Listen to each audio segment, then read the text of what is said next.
कृष्णाय वासुदेवाय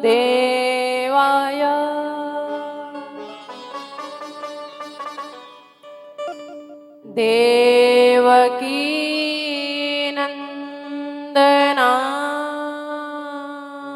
च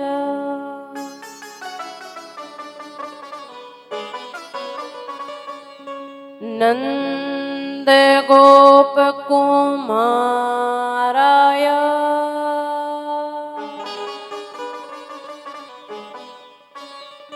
गोविंदाय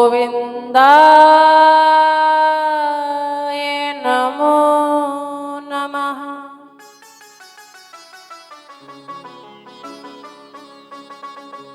कस्तूरीतिलकं ललाटपटले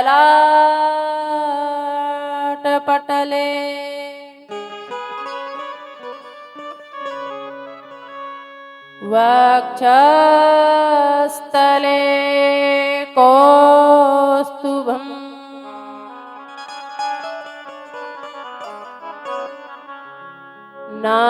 नासाग्रे वरमुक्तिकं करतले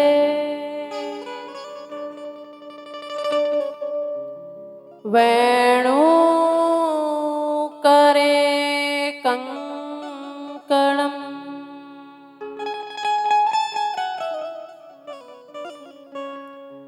सर्वांगे हरिचन्दनमसुललितम्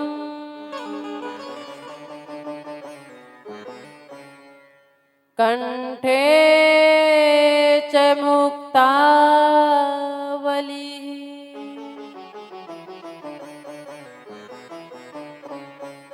गोपस्त्री परवेष्टितो विजयते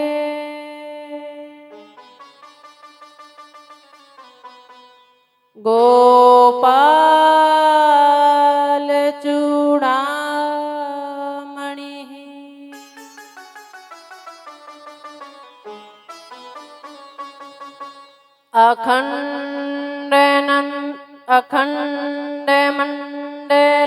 अखण्डमण्डलाकारम् व्याप्तं येन चराचरम्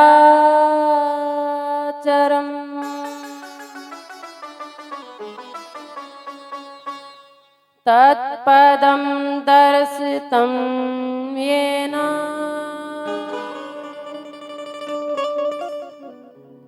तस्मै श्री गुरवे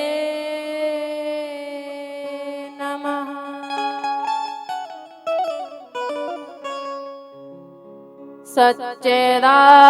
सच्चिदानन्द रूपाय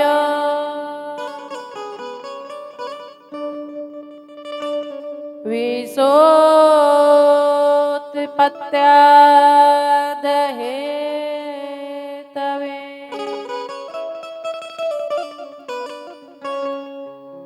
तापत्रय विनाशाय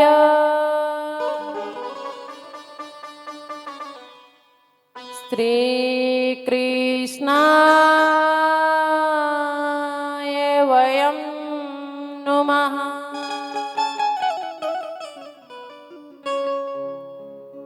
यं प्रव्रजन्तमनुपेतमपेतकृत्यम्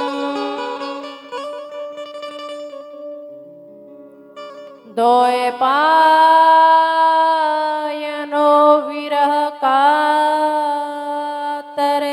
जुहाव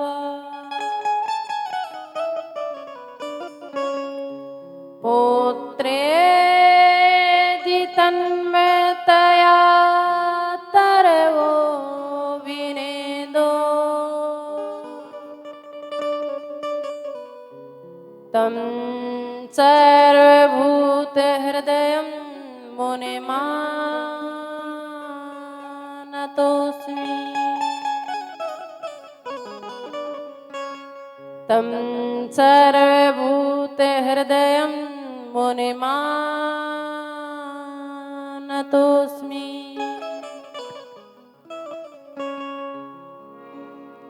अकारण करुणा वर्णालय भक्त वांछा कल्पतरु श्री बालकृष्ण लाल की ये बांगमयी प्रतिमूर्ति श्रीमद् भागवत महापुराण सभी दूर दूर से आए हुए भक्तजनों को, मेरे बाबा और माताओं को भगवत भाव से सभी को मेरा राधे राधे, सभी को मेरा राम राम। आइए थोड़ी देर ताली बजाते हुए नाम संकीर्तन।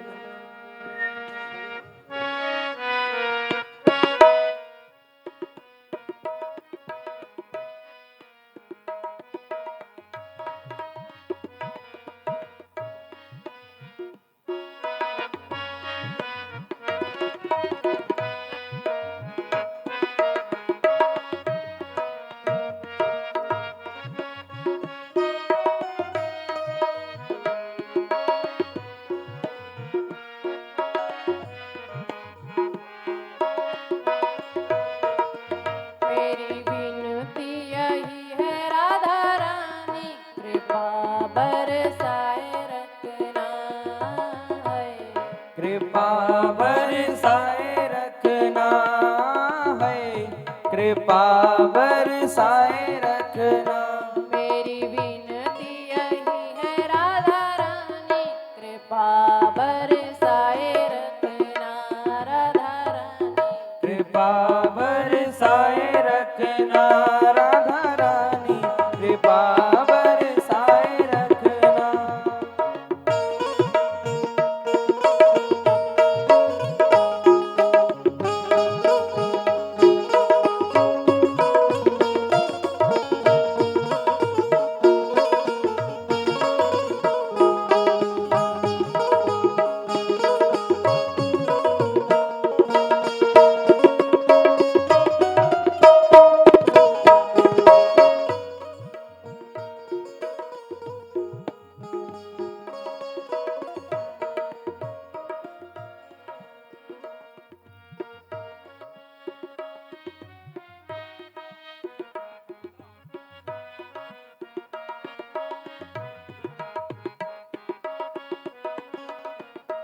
छोड़े दुनिया के झूठे नाते सारे, किशोरी तेरे दर पे आ गई है।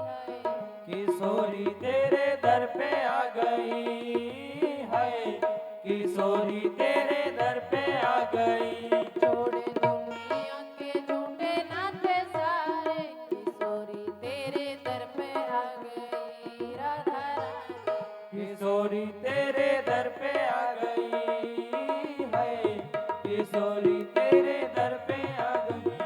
मैंने तुमको पुकारा महारानी, मैंने तुमको पुकारा महारानी, मैंने तुमको पुकारा ब्रज रानी की जग से बचाए रखना। कृपा बरसाए रखना राधा रानी, कृपा बरसाए रखना। ओ महारानी, कृपा बरसाए रखना, ओ ब्रज रानी, कृपा बरसाए रखना। श्री राधे की जय।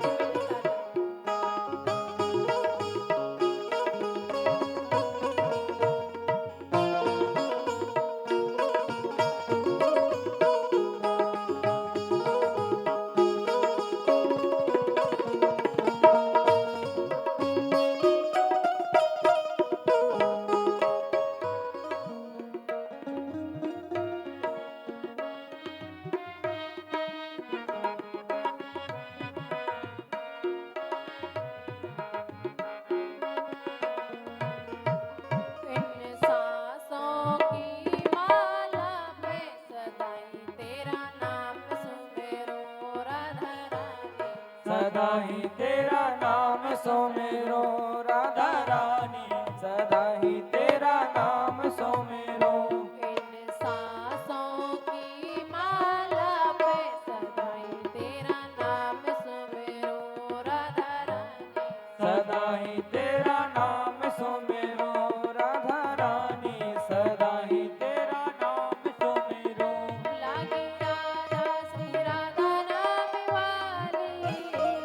लागी राधा श्री राधा नाम वाली, लागी राधा श्री राधा नाम वाली, लगनिए लगाए रखना।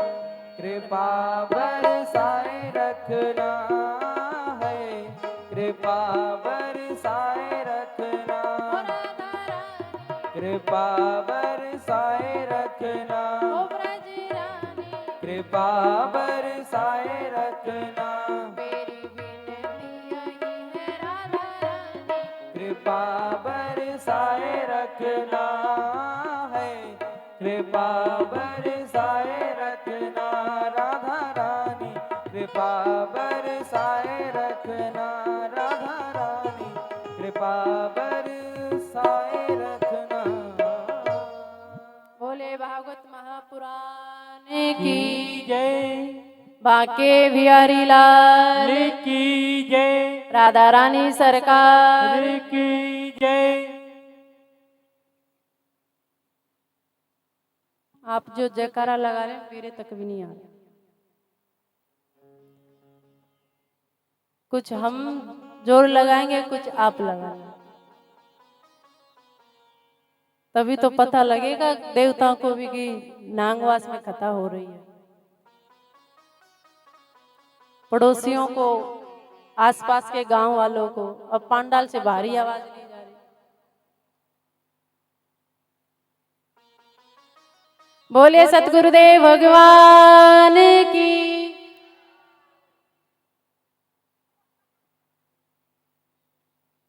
बोले देवनारायण भगवान की जय, हनुमान जी महाराज की।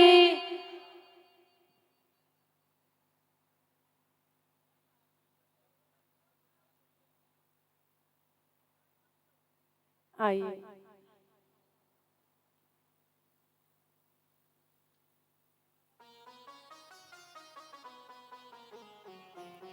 यही तो ब्रज में आनंद है जो आज इस गांव में है।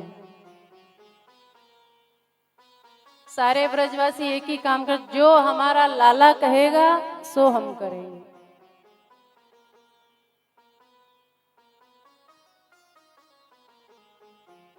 लाला कहेगा गैया चराने के लिए जाना है, तो जो लाला गैया चराएगा वही गैया हम चराएंगे। उस गोपी के घर माखन चुराना है, अब डर तो सब ग्वालों को लगता था, लेकिन लाला ने कह दी लाला के साथ चाहे कुछ भी हो हम भी जाएंगे। अभी नांगवास गांव नहीं रहा, ये तो ब्रज धाम है, वृंदावन है। आप सब गोप और गोपियां हैं। ये राधा रानी की बहुत बड़ी कृपा है जो आज हम राधा रानी की गोद में, राधा रानी के चरणों में बैठे हैं। नहीं, कितने लोग हैं, कितनी दुनिया है जो बेचारे हॉस्पिटलों में पड़े हैं, एक एक पल, एक एक दिन, एक एक क्षण गिन रहे हैं कैसे ये पल कट जाए। कितने लोग यात्राओं में भटक रहे हैं, कितने लोग घरों में आराम से बैठे बैठे टीवी देख रहे हैं, लेकिन जिसके ऊपर किशोरी जी की, गोविंद की बहुत अति कृपा होती है, तब जाकर के ऐसा अवसर हमें मिलता है। और उस अवसर को पाकर के हम किशोरी जी के चरणों में बैठ करके गोविंद की, किशोरी जी की जब लीला सुनते हैं तो लगता है कि वो ब्रजधाम कैसा होगा, वृंदावन कैसा होगा, जब भगवान ने लीला की होगी तब कितना आनंद रहा होगा उस ब्रज में। आज हम उनकी लीला सुनते हैं तो हमारा हृदय प्रफुल्लित हो जाता है, गदगद हो जाता है। तो आप और हमारे ऊपर बहुत अति कृपा है ठाकुर जी की।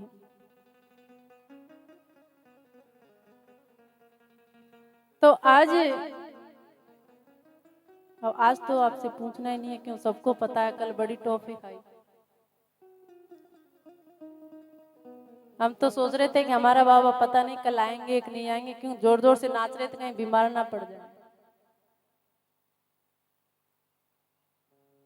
तो वसुदेव जी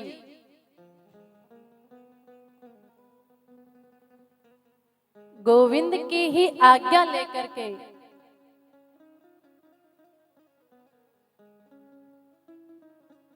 गोकुल छोड़ने के लिए आज वसुदेव जी आने लगे तो सोचने लगे कि ये इतनी बड़ी बड़ी जो हाथों में, पैरों में, गले में, कमर में बेड़ियां पड़ी हुई है, इनसे बाहर मैं कैसे निकलूंगा। जैसे ही मन में ये भाव आया, सारी बेड़ियां अपने आप खुल गई। सारे सैनिक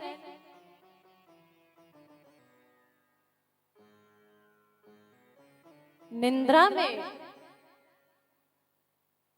सो गए। पूरी प्रकृति में बड़ा उल्लास है और टोकरी में रख करके आज वसुदेव जी गोकुल की ओर आ रहे हैं। परीक्षित जी ने पूछा कि टोकरी में रख करके वसुदेव जी गोकुल की तरफ आए, लेकिन जेल में वो टोकरी कहां से आई? वो सूप जो अपनी यहाँ की भाषा में क्या कहते हैं, छाजला, जिससे पीसना करते हैं, वो उस कारागृह में, उस जेल में कहां से आया? वो कोई रसोई घर तो था नहीं। तो संतों ने बड़ा सुंदर भाव निकाला कि जब भगवान को जरूरत पड़ती है तो हनुमान जी कभी पीछे नहीं रहते। खुद स्वयं हनुमान जी सूप बन करके आज कारागृह में सूप के रूप में प्रकट हो गए। जब अपनी भुजा पर राम और लखन को बिठा सकते हैं तो आज खुद हनुमान जी सूप बन करके आए। ये संतों का भाव है। और वसुदेव जी सिर पर रख के गोकुल की ओर जाने लगे। बीच में यमुना महारानी आई। यमुना महारानी ने गोविंद के चरणों को स्पर्श किया, मुखमंडल का दर्शन किया, गदगद हो गई यमुना महारानी। जितने भी पौधे हैं, पत्तियां हैं, सब हवा से झड़ के आज वसुदेव जी के चरणों में डाली झुक झुक करके आ रही है। जितने भी फूल उत्पन्न हुए थे डालियों में, सारे फूल पत्तियां सारे झड़ गए आज वसुदेव जी के चरणों में।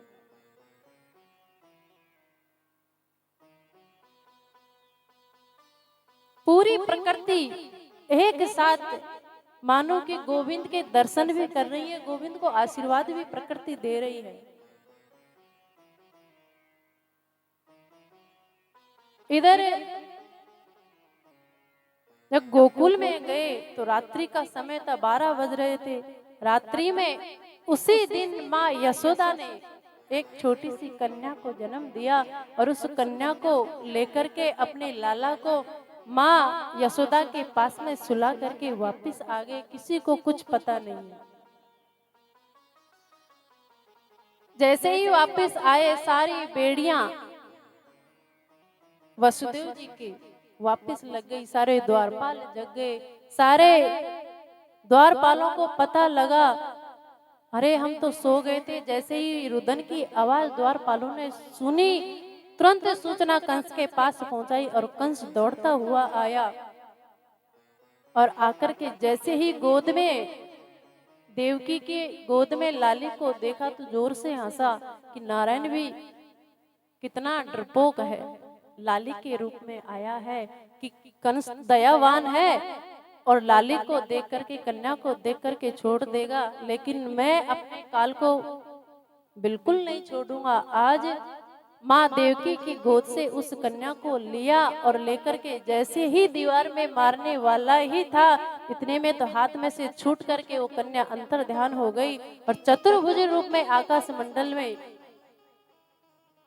कहने लगी कि दुष्ट कंस, मेरे को मार करके तू क्या लेगा? तेरे को मारने वाला तेरा काल तो इस ब्रज में जन्म ले चुका है। अब जैसे ही सुना कि काल ने जन्म ले लिया तो अब तो कंस बड़ा भयभीत हो गया, दौड़ा दौड़ा आया वापिस कक्ष में। इधर गोकुल में बाबा नंद की दो बहन है, नंदा और सुनंदा। 6 महीने पहले बाबा नंद के घर में आकर के बैठ गई। अब वो तो इसी बात का इंतजार करती हैं कि कब माँ यशोदा के लाला हो, कब माँ यशोदा के लाला हो, कब हमको ये माँ यशोदा को जो गले में 9 लाख का हार जो पहना है वो हम ले। नंद बाबा गौशाला में बैठ करके माला जप रहे हैं और माला जपते जपते कह रहे हैं कि अभी तक तो भयो ना है, आगे की पतो ना है। मंत्र भूल गए, जपना भूल गए, बस इतना चिंतन, इतना तन्मय तय हो गए आज नंद बाबा कि भूल गए मंत्र को और बस यही रटन है, अभी तक तो भयो ना है, आगे को पतो ना है। 75 वर्ष को तो है गयो, बुढ़ापो तो आ गयो, लाला के दर्शन भय ना है। अब संतन ने आशीर्वाद तो दयो पर पतो ना कब फलीभूत होगो। इतने में तो बाबा नंद की बहन सुनंदा दौड़ती हुई आई, अरे भैया बधाई हो, भैया बधाई हो, भैया बधाई हो। जैसे बधाई की सुनी तो माला वाला सब छूट गई। अरे बहन तू बधाई तो दे रही है पर भयो का वो तो बता। अरे भैया ऐसे कैसे बता दूंगी, पहले ये बताओ कि जो भाभी के गले में 9 लाख का हार है वो मुझे दोगे या सुनंदा बहन को दोगे। देखो मैंने सेवा ज्यादा की, वो 9 लाख का हार तो मैं ही लूंगी। अरे बहन हार तो मैं 1 नहीं 10 गड़ा दूंगा, लेकिन बता तो सही भयो का। अरे भयो का तुम्हारो जो तुम्हारा माला जपना, गाय की सेवा करना आज सफल है गो, और बड़े सुंदर लाला ने जन्म लियो, आज लाला को प्राकट होगो, तुम जल्दी चलो। आज नंद बाबा जोर से उछल के कूदे और सीधे गए यमुना स्नान करने के लिए। सारे भाइयों को बुलाया और आज नंद बाबा ने पीला पीताम्बर पहना, पगड़ी बांधी, मोटो मोटो कान, आंखन में काजल लगायो, कानों में कुंडल पहनो और माला पहनी, दोनों कानों में गुलाब के पुष्प लगाए और आज सारे भाइयों के साथ, सारे ब्रजवासियों के साथ सब तैयार होकर के पगड़ी बांध करके आज नंद महल की ओर आ रहे हैं। अब यशोदा मैया अपने कक्ष में झीनी सी चदरिया उड़ा करके लाला को देख रही है, दर्शन कर रही है, गदगद मन में हो रही है। नंद दोनों नंद, एक तो गई नंद बाबा के पास और सुनंदा दूसरी बहन थी वो गई सारी गोपियों के पास, सारे ब्रज में खबर पहुंचा दी कि आज हमारी यशोदा भाभी के यहाँ बड़े सुंदर लाला ने जन्म लिया है, तुम जल्दी आओ, बधाई गीत गाओ। आज ब्रज की सारी गोपियां सज धज के नंद बाबा के आंगन में सारी गोपियां बधाई ले ले करके तैयार होकर के सारी गोपियां आई है। बड़े आनंद का माहौल आज नंद बाबा के महलों में है, बड़ा उत्साह है। सारे देवतागण आकाश मार्ग से पुष्पों की बरसात कर रहे हैं, सब दर्शन दे रहे हैं कि मैया यशोदा कब कक्ष से लाला को भार लेकर के आए और कब हम दर्शन करें जी भर के। सारी गोपियों को इच्छा है कि मैया जल्दी से लाला को भार लेकर के आए और हम जी भर के दर्शन करें। जैसे ही मैया अपने छोटे से लाला को झीनी सी चदरिया में उड़ा करके जैसे ही आंगन में आई, सारी गोपियों ने दर्शन किए, सारे ग्वाल वालों ने, सारे ब्रजवासियों ने दर्शन किए। दर्शन करके इतने आनंद से भर गए कि किसी को कुछ पता ही नहीं है, सब जोर जोर से गाने लगे, नाचने लगे। नंद के आनंद भयो जय कन्हैया लाल की, नंद के आनंद भयो जय कन्हैया लाल की। जो बूढ़ो है वो भी जोर जोर से नाच रहा है और जो बच्चा है वो भी नाच रहा है। आज बड़ा खुशी का माहौल, आनंद का माहौल नंद बाबा के यहाँ। पूरे ब्रजवासी सब नाच रहे हैं, बधाई ले रहे हैं, बधाई दे रहे हैं। आनंद लुट रहा है मोहन तेरी गली में, आनंद लुट रहा है मोहन तेरी गली में। लुट रहा है मोहन तेरी गली। आनंद लुट रहा है मोहन तेरी गली में। आनंद लुट रहा है मोहन तेरी गली में। आनंद लुट रहा है मोहन तेरी गली में। आनंद लुट रहा है मोहन तेरी गली में। अमृत बरस रहा है मोहन तेरी गली में।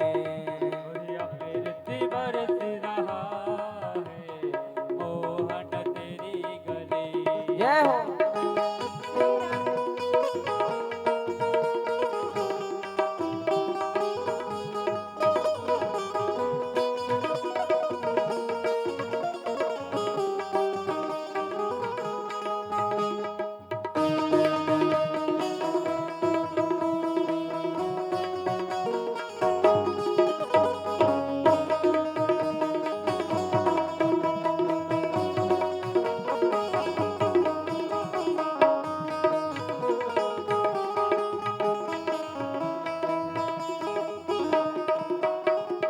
और क्या क्या हो रहा है मोहन तेरी गली में। और क्या क्या हो रहा है मोहन तेरी गली में। और क्या क्या हो रहा है मोहन तेरी गली में। और क्या क्या हो रहा है मोहन तेरी गली में। और क्या क्या हो रहा है मोहन तेरी गली में। अमृत बरस रहा है मोहन तेरी गली में। और अमृत बरस रहा है मोहन तेरी गली।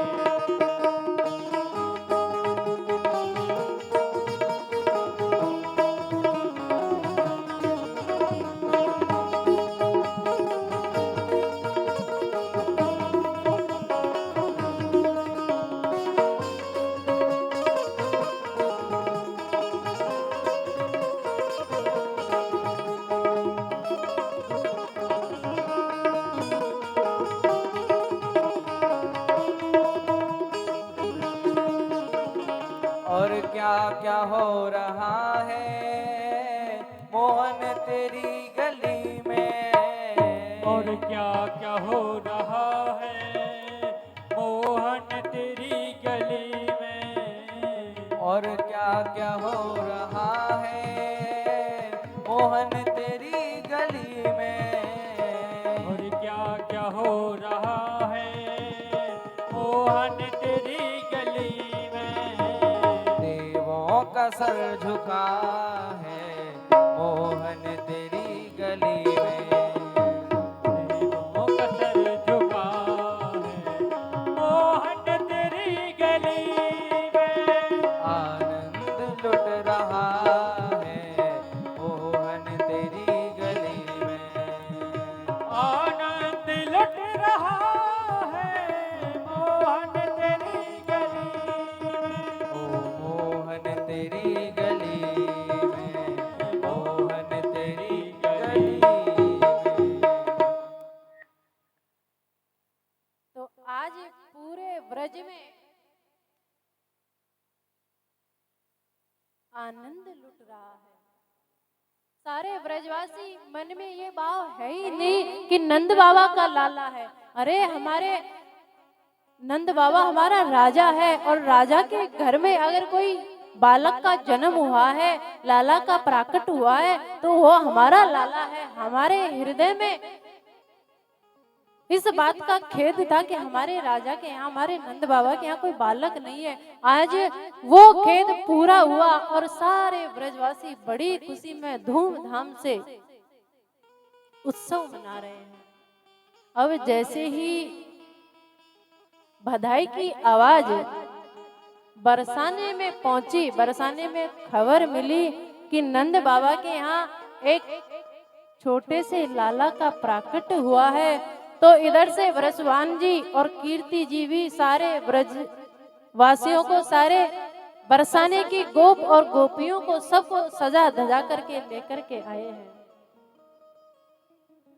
इधर से बरसाने की गोपी और इधर से नंद गांव की गोपियां आपस में खूब मंगलाचार गाए हैं, खूब बधाई गीत गाए हैं। और नंद बाबा से ब्रजवान जी ने कहा कि हम जब छोटे थे तभी से कहते थे कि अगर तुम्हारे लाला भयो और हमारे लाली भई तो हम जरूर ये संबंध करेंगे, और तुम्हारे लालिया हमारे लाला भयो तो भी हम संबंध जरूर करेंगे, हम समधी बनेंगे। आज नंद बाबा ये समय आ गयो, आज तो मैं टीका लेकर के आया हूँ और टीका देकर के जाऊंगा। अब लाला को भयो एक दिन का भी अभी लाला हुआ नहीं है और सगाई आ गई। आज ब्रजवान जी टीका लेकर के आ गए।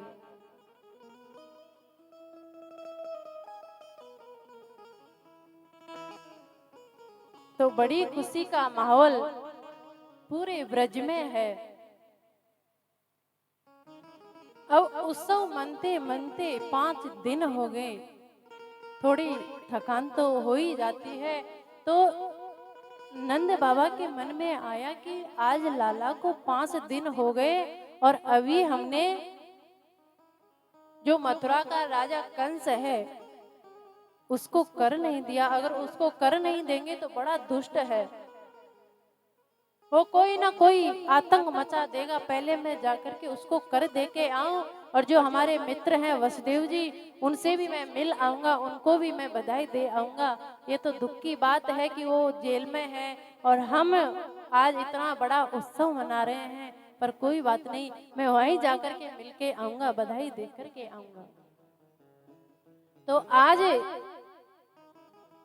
नंद बाबा मथुरा के राजा कंस को कर देने के लिए आए। अब इधर कंस ने एक मीटिंग बुलाई और मीटिंग बुला करके कहने लगे कि इतनी सावधानी बरती, देवकी के 6 पुत्रों को हमने तुरंत जन्म लेते ही मार दिया, अंत कर दिया। 7वां पेट में ही, गर्भ में ही नष्ट हो गया।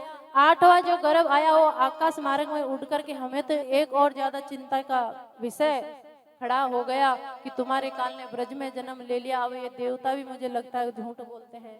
अब कैसे पता लगे, कोई गांव का, कोई घर का, कोई व्यक्ति का नाम नहीं बताया, और ब्रज तो 84 कोस के फैला हुआ है। अब ये पता कैसे लगे कि हमारा काल किस घर में किसके यहाँ पल रहा है। अब सब चिंता में है, कंस के जितने भी सेवक हैं। तो कंस की बहन पूतना आई और कहा, अरे भैया तू क्यों परेशान हो रहा है, मैं तेरी बहन पूतना,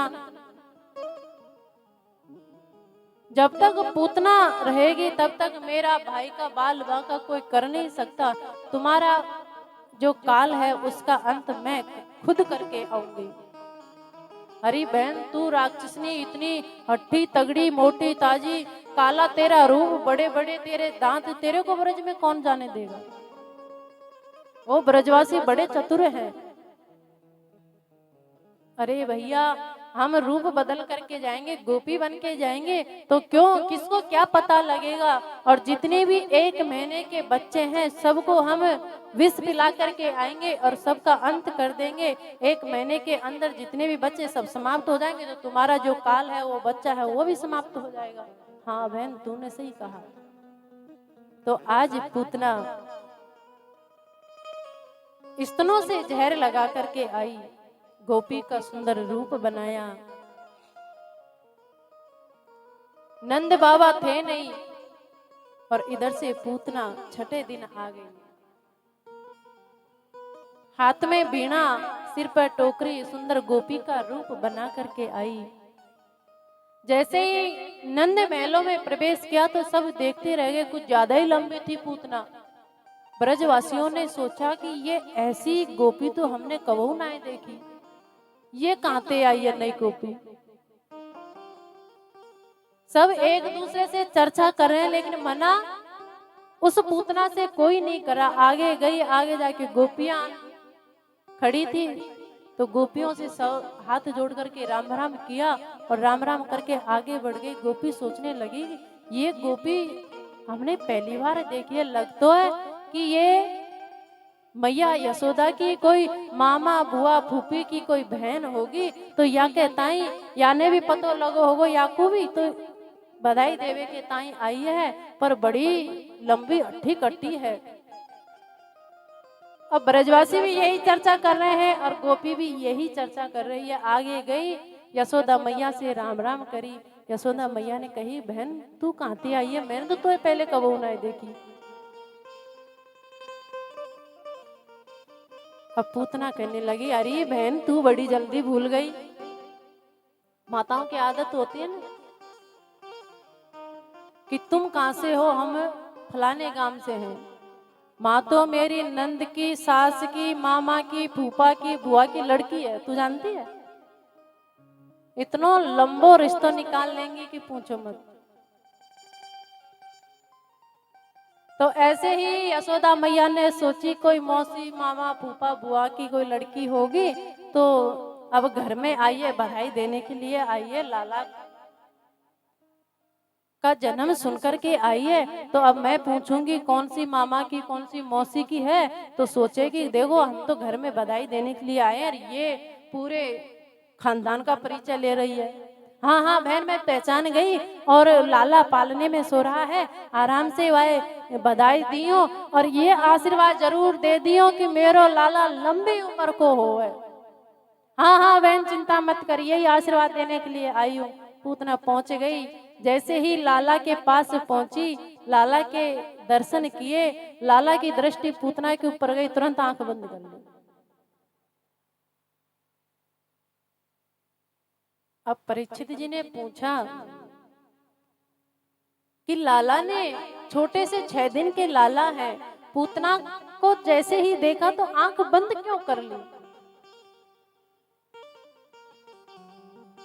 तो संतों ने भी अनेकों भाव निकाले कि लाला मन में सोच रहे हैं कि हम तो माखन मिश्री खावे के ताई या व्रज में आए या मैया यशोदा के आंगन में आए, और ये मौसी पूतना हमें पहले जहर पिलाने के लिए विष पिलाने के लिए आ गई। अब हम छोटे हैं, ये कालकूट विष को कैसे पिएंगे, और हम अभी 6 दिन के अगर इस विष को पचा गए तो सारे ब्रजवासी हमें फिर लाला कब मानेंगे, वो तो भगवान मान बैठेंगे, भगवान मान लेंगे तो सारी लीला ही गड़बड़ हो जाएगी। तो आंख बंद करके भोले बाबा का आज लाला ने ध्यान किया कि तुम्हें तो बड़ा अभ्यास है जहर पीने का, विष पीते रहते हो, तो तुम ही इस विष को पी लो, हमें तो माखन मिश्री खाने दो।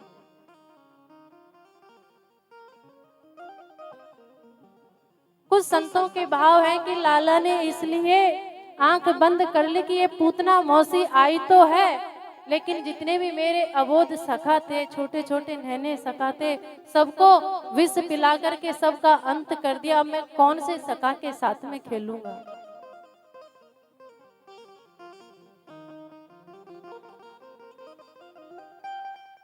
कुछ संत कहते हैं कि आंख बंद लाला ने इसलिए की कि ये है तो राक्षसनी, काम भी बड़ा बुरा करने के लिए आई है। अहो वक्यम स्तन कालकूटम जिघांस यापा ययत साध्वी। अब इसको क्या किया जाए, काम ये बुरा कर रही है, लेकिन हमें गोद में लेकर के स्तनपान कराएगी। तो जैसे यशोदा मैया गोद में लेकर के बैठती है, ऐसे ही ये बैठेगी। तो इसको कौन सी गति प्रदान करूं। पूर्व जन्म में ये पूतना बलि की बहन रत्नमाला थी। तो जब बलि के यहाँ वामन भगवान के रूप में गोविंद गए, तो जैसे ही रूप देखा पूतना ने, रत्नमाला ने, तो मन में भाव आया कि ऐसा पुत्र अगर मेरे होता तो कितना सुंदर लाला है, इसको गोद में लेकर के खूब लाड करती, जी भर के दर्शन करती और इसको अपने स्तनों का दूध पिलाती। तो आज लाला आंख बंद करके वो भाव याद कर रहे हैं। और जब वामन भगवान ने विराट रूप धारण किया तो रत्नमाला के मन में आया कि मैं तो बड़ा सुंदर अच्छा बालक समझ रही थी, इसके सौंदर्य को देख करके मेरा मन बहुत ज्यादा मोहित हो गया था। मुझे ऐसा पता होता तो मैं जब ही गला दबा करके मार देती। मेरा भैया का इतना बड़ा राज हड़पने के लिए आया है, इसका ही काम तमाम कर देती। तो गोविंद वो भावों को याद कर रहे हैं। और आज पूतना जैसे ही दूध पिलाने लगी तो गोविंद दूध पीने लगे।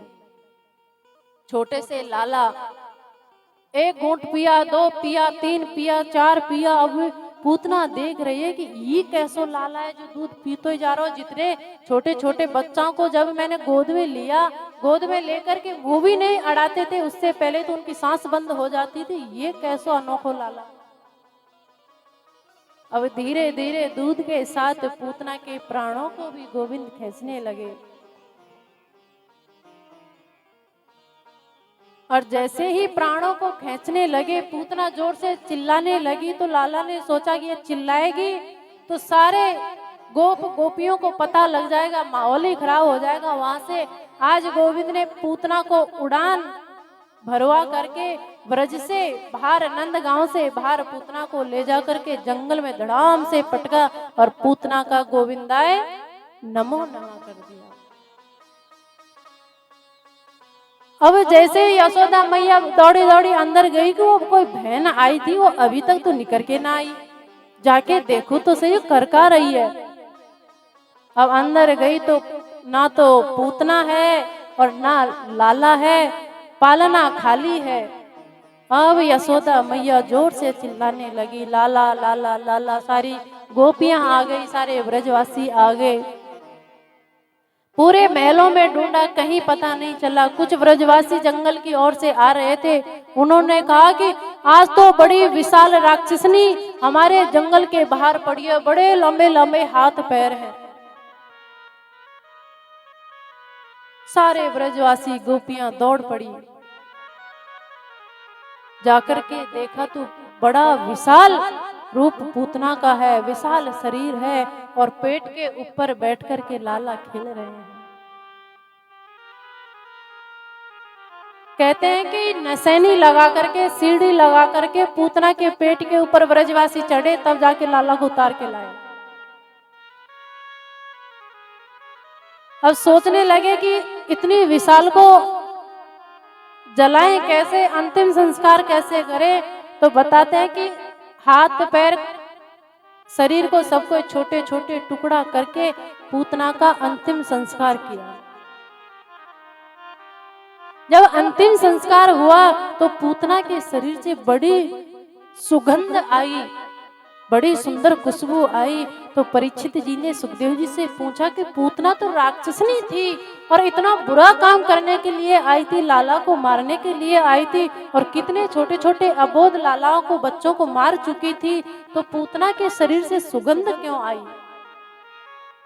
सुखदेव महाराज जी कहते हैं कि जिसका स्पर्श गोविंद से हो जाए, गोविंद ने भले ही झूठे को दूध पिया हो, लेकिन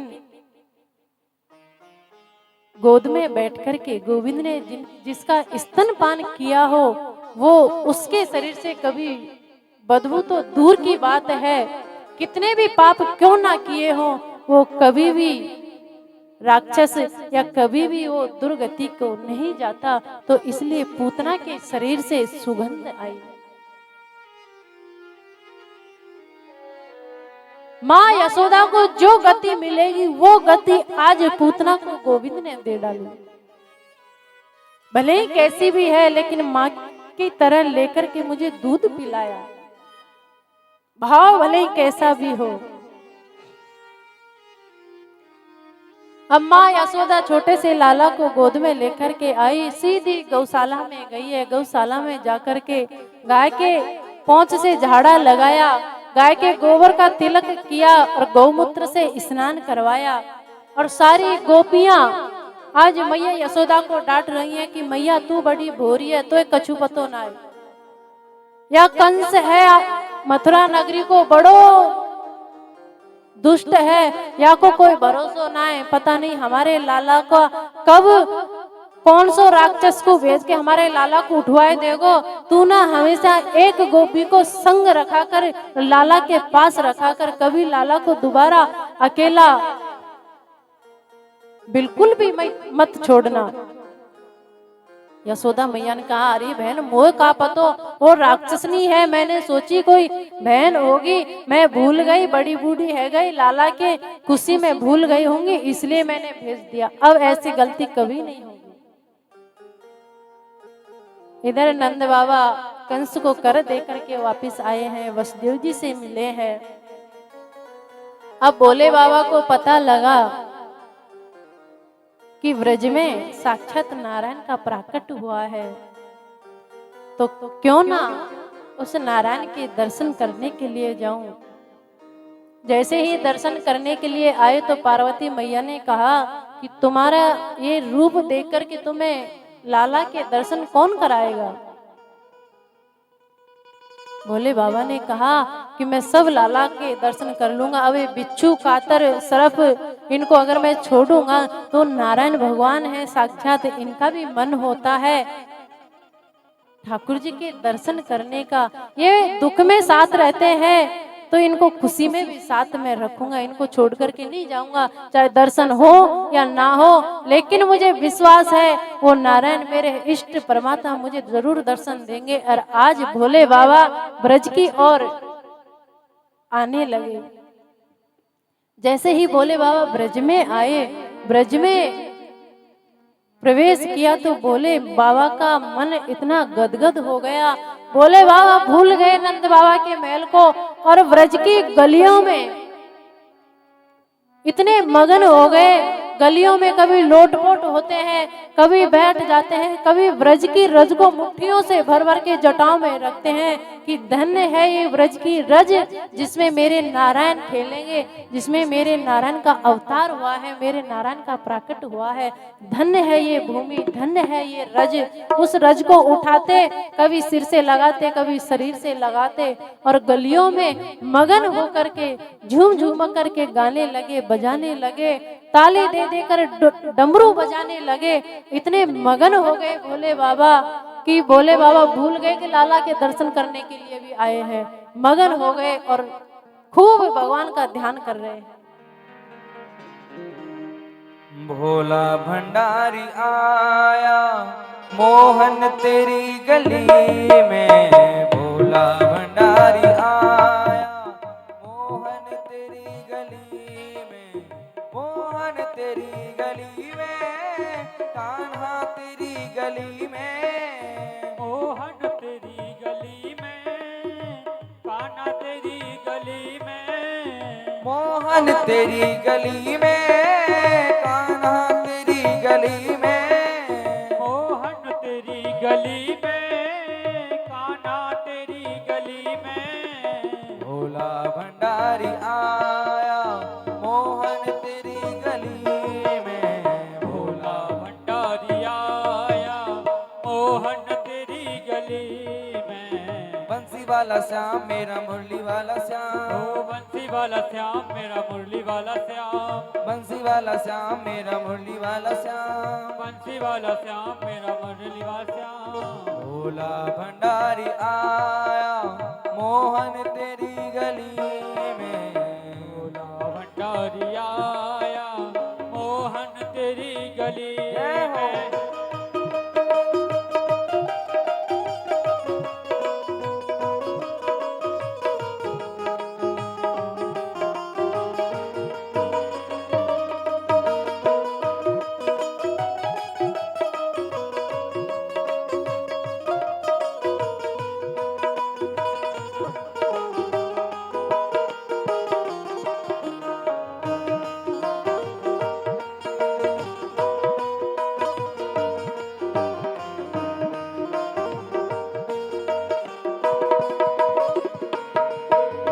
दीदार हो तो जानो, स्वीकार हो तो मानो,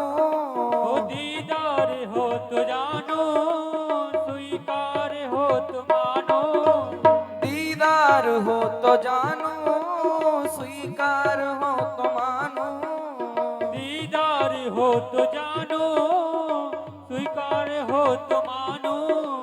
विश्वास मुझको लाया हो मोहन, विश्वास मुझको लाया मोहन तेरी गली में भोला भंडारी आया मोहन तेरी गली में, मोहन तेरी गली में, कान्हा तेरी गली में, ओ मोहन तेरी गली में, कान्हा तेरी गली में। भोला भंडारी आया मोहन तेरी गली में, भोला भंडारी आया मोहन तेरी गली में।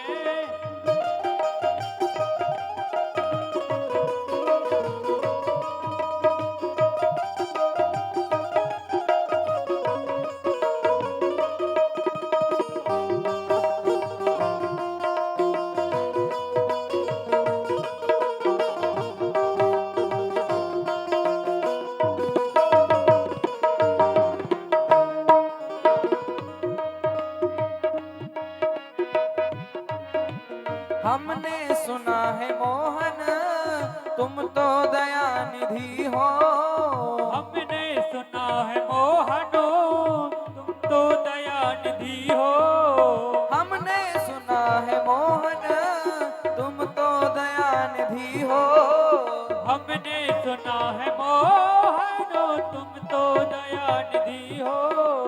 आशा में लेके आया हो मोहन, आशा में लेके आया मोहन तेरी गली में भोला भंडारी आया मोहन तेरी गली में भोला भंडारी आया मोहन तेरी गली में, मोहन तेरी गली में, कान्हा तेरी गली में, मोहन तेरी गली में, कान्हा तेरी गली में।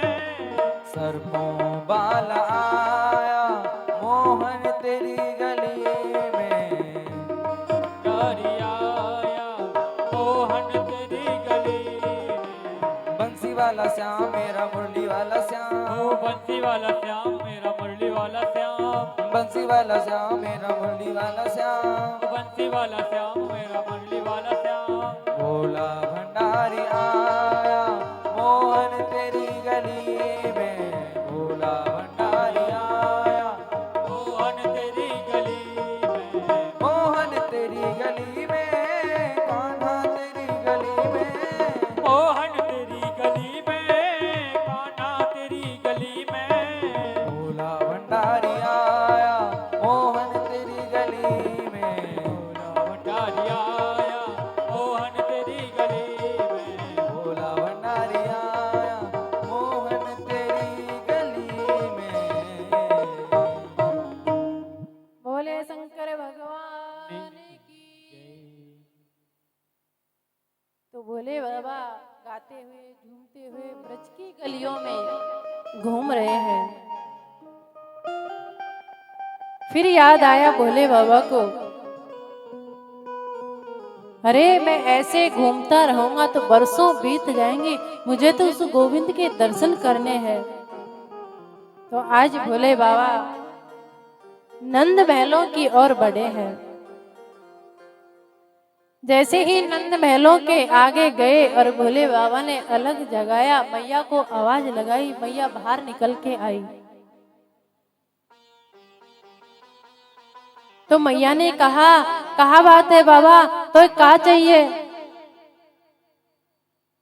अब जैसे ही मैया ने कहा कि कहा बात है तो क्या चाहिए, तो भोले बाबा ने कहा कि मैया हमें कछु नहीं चाहिए, बस तुम्हारे लाला का जन्म हुआ है अभी और हमने सुना है, तो इसलिए हमने सोचा कि आपके लाला का दर्शन भी कर आते हैं और लाला को आशीर्वाद भी दे आते हैं। हम योगी जी हैं और कैलाश पर्वत से आए हैं, तो तुम्हारे लाला के दर्शन करने हैं।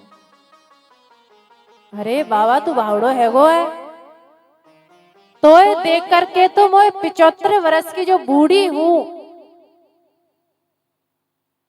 जाए डर लग रहा है, मेरा लाला तो अभी छोटा सा है, तेरे इतने बड़े बड़े सांप बिच्छू कातर देख करके तो मेरा लाला बड़ा भयभीत हो जाएगा।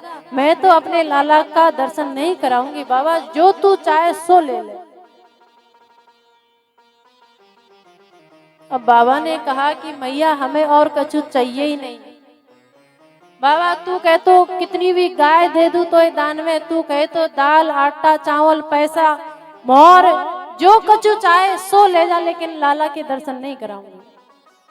भोले बाबा ने कहा अरे मैया हम कछु लेने के लिए नहीं, तुम्हारे लाला के दर्शन करने के लिए आए हैं और तुम्हारे लाला का दर्शन करके जाएंगे। मैया ने कही बावड़ो है गो बाबा, तू बड़ो बूढ़ो है, कम से कम तू सोच तो सही, मेरो कितो सो लाला है वह देख, तुम्हें देख करके मेरो लाला डर जाएगो, बुखार आ जाएगो। बड़ी मुश्किल से बड़े देवताओं को मनाना पड़ा, बड़े ब्राह्मणों को जिमाए, संतों की बड़ी बड़ी सेवा की है, तब जाकर के लाला को जन्म हुआ है, और तुमको कैसे दर्शन करा देंगे हम। देख लाला बाबा बुरो मान चाहे भलो मान, तू जो कहेगो सो मैं दूंगी, लेकिन लाला के दर्शन नहीं कराऊंगी। अब बोले बाबा का कम हटीले हैं। बाबा ने कही मैया हमें कछु नहीं चाहिए, हम तुम्हारे लाला के दर्शन करने के लिए आए हैं और दर्शन करके ही जाएंगे, चाहे कछु है जाए। मैया ने कही ओ बाबा अभी तुमने नारी हट देखा नहीं है, जब मैं अपने हट पे आ जाऊंगी तो तू भले ही एक जन्म नहीं 100 जन्म तक यहाँ बैठा रहेगा, तो मैं अपने लाला की दर्शन कराने वाली नहीं हूँ। या तो तू प्यार से मान जा, नहीं तो राम राम तू जा जाते आयो जाई, मैं अपने लाला के दर्शन ना करा रही। बोले बाबा ने कहा कि मैया अभी तक तुम त्रिया हट की कह रहे हो, अभी तुमने योगी हट नहीं देखा। तू लाला के दर्शन नहीं कराएगी, बाहर नहीं लेके आएगी, तो तुम्हारे दरवाजे के आगे धूनी रमा करके बैठ जाएंगे, लेकिन लाला के दर्शन करके जाएंगे। मैया ने कही तुम खूब धूनी लगा कर बैठ जाओ, मैं दरवाजा ही बंद कर लूंगी, दूसरा दरवाजा खोल लूंगी। मेरे महल में कोई एक दरवाजा नहीं, अनेक दरवाजा है, कोई सा भी दरवाजा खोल लूंगी, लेकिन अपने लाला के दर्शन बिल्कुल नहीं कराऊंगी। भोले बाबा ने सोचा कि बड़ी हटीली है मैया, अब वो कौन सो उपाय करे जो लाला के दर्शन करे। अब मन ही मन में सोच रहे हैं कि एक गोविंद तुम ही कछु लीला कर दो। अब गोविंद भी सोच रहे हैं कि मैं लीला, अभी तो छोटा बालक हूँ ना, मैया से अभी मैं बोलने लगा हूँ ना बात करने लगा हूँ, अभी तो मैं चलने भी नहीं लगा जो खुटवन खुटवन मैया के पीछे आ जाऊं। अब तो मैया के हाथ में है, जो कछु है सो मैया जाने और तुम जाने, हम तो आराम से पालने में सो रहे हैं। अब बाबा ने खूब कोशिश की मैया से, लेकिन मैया ने बिल्कुल मना कर दिया, बाबा जो कछु लेनो हो सो मैं देवे को तैयार हूँ, लेकिन मेरे लाला के दर्शन बिल्कुल नहीं कराऊंगी। भोले बाबा ने कहा जो तुम्हारी मैया इच्छा, लाला तुम्हारा मर्जी, तुम्हारी दर्शन कराए तो अच्छा, नहीं कराए तो अच्छा, हम तो चले। अब जैसे ही भोले बाबा वहां से चलने लगे, मैया बाहर से अंदर आई, पालने के पास आई। अब लाला ने रुदन शुरू कर दिया, इतनी जोर जोर से रोवे लगे लाला की मैया कभी बाई तरफ ले, कभी दाई गोद में ले, कभी कंधे पे धरे, कभी सिर पे बिठाए, फिर नंद बाबा के पास लेकर के गई। नंद बाबा भी बड़ी जोर जोर से उछाल उछाल के खिलाए, लेकिन लाला चुप होने का नाम नहीं। सारी गोपियां इकट्ठी हो गई, गोपियां कोई तो राई लॉन कर रही है, कोई मिर्च नमक उतार रही है, कोई गाय की पहुंच का झाड़ा लगा रही है, लेकिन लाला का रोना बिल्कुल बंद नहीं हुआ। अब सब परेशान। एक गोपी आई बड़ी बूढ़ी और आकर के कहने लगी, पहले ये बता कि सुबह तुम्हारे लाला के दर्शन करने के लिए कौन आया था? कोई गोपी आई है और ये लाला को नजर लगा के गई है, कछु ना है लाला की नजर है। मैया ने कहा कि आज तो सुबह से कोई गोपी आई ही नहीं, आज तो हम भी इतने व्यस्त थे और एक बाबा एक योगी ऐसा आया कि कम से कम हमारे 2 घंटे खराब कर दिए। तो हमें लगता है कि बाबा, वो जो योगी बाबा आया था वही कछु जादू टोना कर को दिखा। अरे मैया तू ठीक कह रही है, कैसो हूँ बाबा? अरे गोपी ऐसो बाबा तो जिंदगी में कबू देखो ही ना है। ऐसो बाबा बड़ी बड़ी जटाएं और इतनी रेत धूल भस्म शरीर पर रमा रखी हुआ है, देख के ऐसे लग रहा है भूत है कि कोई बाबा है। बड़े बड़े सरफ, बड़ी बड़ी कातुर चारों तरफ लटक रही थी। तो गोपी ने कहा पक्का वो बाबा ने कोई जादू टोना करा। तो एक गोपी भगी बाबा के पीछे पीछे और बाबा से आके कहा कि बाबा, हमारे लाला को पता नहीं क्या हो गया, तुम जल्दी चलो और हमारे लाला का जो भी कुछ हुआ है उसको, उस कष्ट को दूर करो और हमारे लाला को आशीर्वाद देकर के आओ। भोले बाबा ने मना कर दिया कि तुम्हारी वो यशोदा मैया है, बड़ी हटीली है, हम सुबह से मैया से कह के परेशान हो गए, लाला के दर्शन करा दे, लाला के दर्शन करा दे। मैया ने तो बिल्कुल मना कर दिया कि लाला के दर्शन तो कतई नहीं कराओ। तो हमारे जावे थे का फायदा जो लाला के दर्शन ना हो, हम तो धूनी रमा करके यहीं बैठेंगे, जब लाला बड़ा होगा कभी गैया चराने के लिए आएगा तब दर्शन कर लेंगे, हम नहीं जा रहे। पहले तुम्हारी मैया यशोदा से पूछ के आओ कि लाला के दर्शन करा देंगी तो हम जाएंगे, नहीं हम नहीं जाने वाले। फिर गोपी भगी वापस मैया यशोदा के पास। अरे मैया, वो बाबा तो बड़ो हटीलो है, ऐसे कह रहे है कि लाला के दर्शन कराएगी तो हम जाएंगे। मैया ने कही कि लाला का कैसे रोना तो बंद हो, जा करके कहे बाबा से कि दर्शन कराएगी, जल्दी आ जा, हमारे लाला की नजर, जो भी कोई जादू टोना तूने किया है उसको जल्दी ठीक कर, जो लाला चुप हो। फिर गोपी भागी भागी गई और जाकर के भोले बाबा को लेकर के आई। जैसे ही भोले बाबा आए, मैया की गोद में लाला रुदन मचा रहे हैं जोर जोर से। जैसे ही भोले बाबा की नजर लाला के ऊपर पड़ी और भोले बाबा की तो समाधि लग गई। अब गोपियां चुटकी बजाएं, कभी बाबा के आंखों के सामने हाथ हिलाए, बाबा तो ऐसे मूर्ति बन के खड़े रह गए। अरे ये कैसो बाबा है, नजर तो ना उतारी, कछु जादू टोना तो ठीक ना करो और आके मूर्ति बन के खड़ो रह गए। फिर मैया ने जोर से बाबा को हिलाया। अरे ओ बाबा, सुबह से तूने मेरी जान आफत में ले रखी है, लाला के दर्शन करा दे, लाला के दर्शन करा दे। दर्शन करने के लिए आया तो आंख बंद करके मूर्ति बन के ठाड़ो है यहाँ। अरे हाँ मैया, मैं भूल गया था। अरे यशोदा मैया, तू तो मना कर रही थी लाला के दर्शन ना कराऊं। अरे बाबा ये बात सब छोड़, अब तू जल्दी चुप करवाओ लाला को। आज भोले बाबा ने जैसे ही लाला को अपनी गोद में लिया तो गोविंद आज खिलखिला करके जोर से हंसने लगे। अब लाला हंसने लगे तो शंकर भगवान भी हंसने लगे। शंकर भगवान हंस रहे हैं, लाला हंस रहे हैं, तो सारी गोपियां हंसने लगी, यशोदा मैया हंसने लगी, सब खिलखिला करके हंसने लगे। फिर मैया को याद आई, अरे लाला चुप हो गया, तुरंत भोले बाबा की गोद से ले लिया। फिर लाला चुप हो गया। अब भोले बाबा के पास जाए तो लाला हंसे जोर से, और मैया की गोद में आए तो लाला मुंह लटका के गोद में लटक जाए। अब मैया ने कहा कि बाबा ऐसो कछु करो जो हमारा लाला जैसे तुम्हारी गोद में खिलखिला करके हंसता है, ऐसे ही सदा हमारी गोद में हंसता रहे। बाबा ने कहा कि मैया इसका उपाय एक ही है, जब तुम्हारे लाला कभी रुदन मचाए, कभी तुम्हारे लाला को नजर लगे तो एक काम करना, तुम्हारे महल में एक छोटा सा मंदिर बनवा दो। जब कभी तुम्हारे लाला को नजर लगे तो उस मंदिर में जाकर के स्नान कराना। जब उस शिवलिंग के ऊपर होकर के तुम्हारे लाला का जो जल शरीर से स्पर्श करके निकलेगा तो तुम्हारे लाला की सारी नजर, सारी अलाय बलाय सब टल जाएंगी। आज भोले बाबा का आशीर्वाद लेकर के यशोदा मैया ने, नंद बाबा ने आज गोकुल में शंकर भगवान का छोटा सा एक मंदिर बनाया।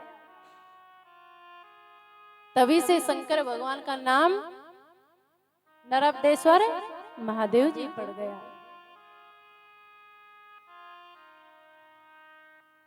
तो मैया यशोदा जब कभी लाला को नजर लगती, जब कभी रुदन मचाते, तो जाकर के मंदिर में स्नान कराती, लाला चुप हो जाता। फिर सारी गोपियों का नित्य का काम है मैया यशोदा के पास सुबह उठते ही लाला के दर्शन करके ही घर का काम करती थी। एक दिन मैया ने बड़ा आश्चर्य देखा, मैया लाला के पालने के पास खड़ी थी और लाला ने अपने आप करवट बदल ली। जैसे ही करवट बदली तो मैया बड़ी राजी हुई। अरे मेरो लाला इतो बड़ो है गो जो अपने आप करवट ले ले तो है, या को तो उत्सव जरूर रखना चाहिए, मेरो लाला बड़ो है गो। तो आज पूरे व्रज में फिर सूचना पहुंचाई, सारे व्रज में सूचना पहुंचाई कि सारे व्रजवासियों को भोजन आज नंद महल में है, सब आओ, आज मेरे लाला ने अपने आप करवट बदल ली है। तो आज यशोदा मैया पूरे महलों में सफाई करने लगी, गाय के गोबर का चौका लगाने लगी, जितना भी घर का सामान था सारा सामान उठा करके छकड़े में रख दिया और लाला का जो पालना था छकड़े के नीचे बांध दिया और पालने को झुला करके यशोदा मैया अपने साफ सफाई में घर के काम में लग गई। इधर से कंस को सूचना पहुंची कि पूतना का गोविंदाय नमो नमः हो गया, कोई छोटा सा लाला है, उसने बड़ी जोर से उड़ान भरी और नंदगांव से बाहर ले जा करके पूतना का अंतिम कर दिया। तो कंस को और ज्यादा भय लगने लगा। तो आज सक्टासुर नाम का एक असुर को फिर भेजा है, भवूड़े के रूप में आया। अब इतना विकराल रूप लेकर के आया, जोर से हवा चलने लगी, साथ में जमीन में जितनी भी धूल फूल पत्तियां थी सब साथ में उड़ने लगी। और नंद महल में जैसे ही सक्टासुर आया और लाला को देखा और लाला को उड़ा करके ले जाने की कोशिश की, तो आज जितने भी उस सकट में गाड़ी में बर्तन सामान रखा था सब फैल गया, सकट टूट गया और वो राक्षस का भी आज गोविंद ने नमो नमः किया, उसका भी अंत किया। मैया को पता लगा कि जितनी भी गाड़ी का सामान है सब फैल गया और उसके नीचे तो मेरा छोटो सो लाला सो ही रहा था। अब वो लाला कहाँ गया, चारों तरफ देखा तो लाला आज बैठा बैठा आंगन में दोनों हाथों से ताली बजा रहा है। अरे मेरो लाला इतो बड़ो है गो, अपने आप जैसे ही भमूरो आयो, जैसे ही आया तो मेरे लाला अपने आप पालने से उतर के आ गयो। अब तो और खुशी मनाने लगी मैया और धूमधाम से खूब उत्सव मनाया। जब से नंद महल में गोविंद का प्राकट हुआ है, जब से नंद महल में मैया यशोदा के लाला हुआ है, तब से कोई ना कोई उत्सव रोज नित्य नंद महल में होता है। सारे ब्रजवासी रोज पहले नंद महल में आते, लाला के दर्शन करते और लाला के दर्शन करके ही अपना घर का काम करते।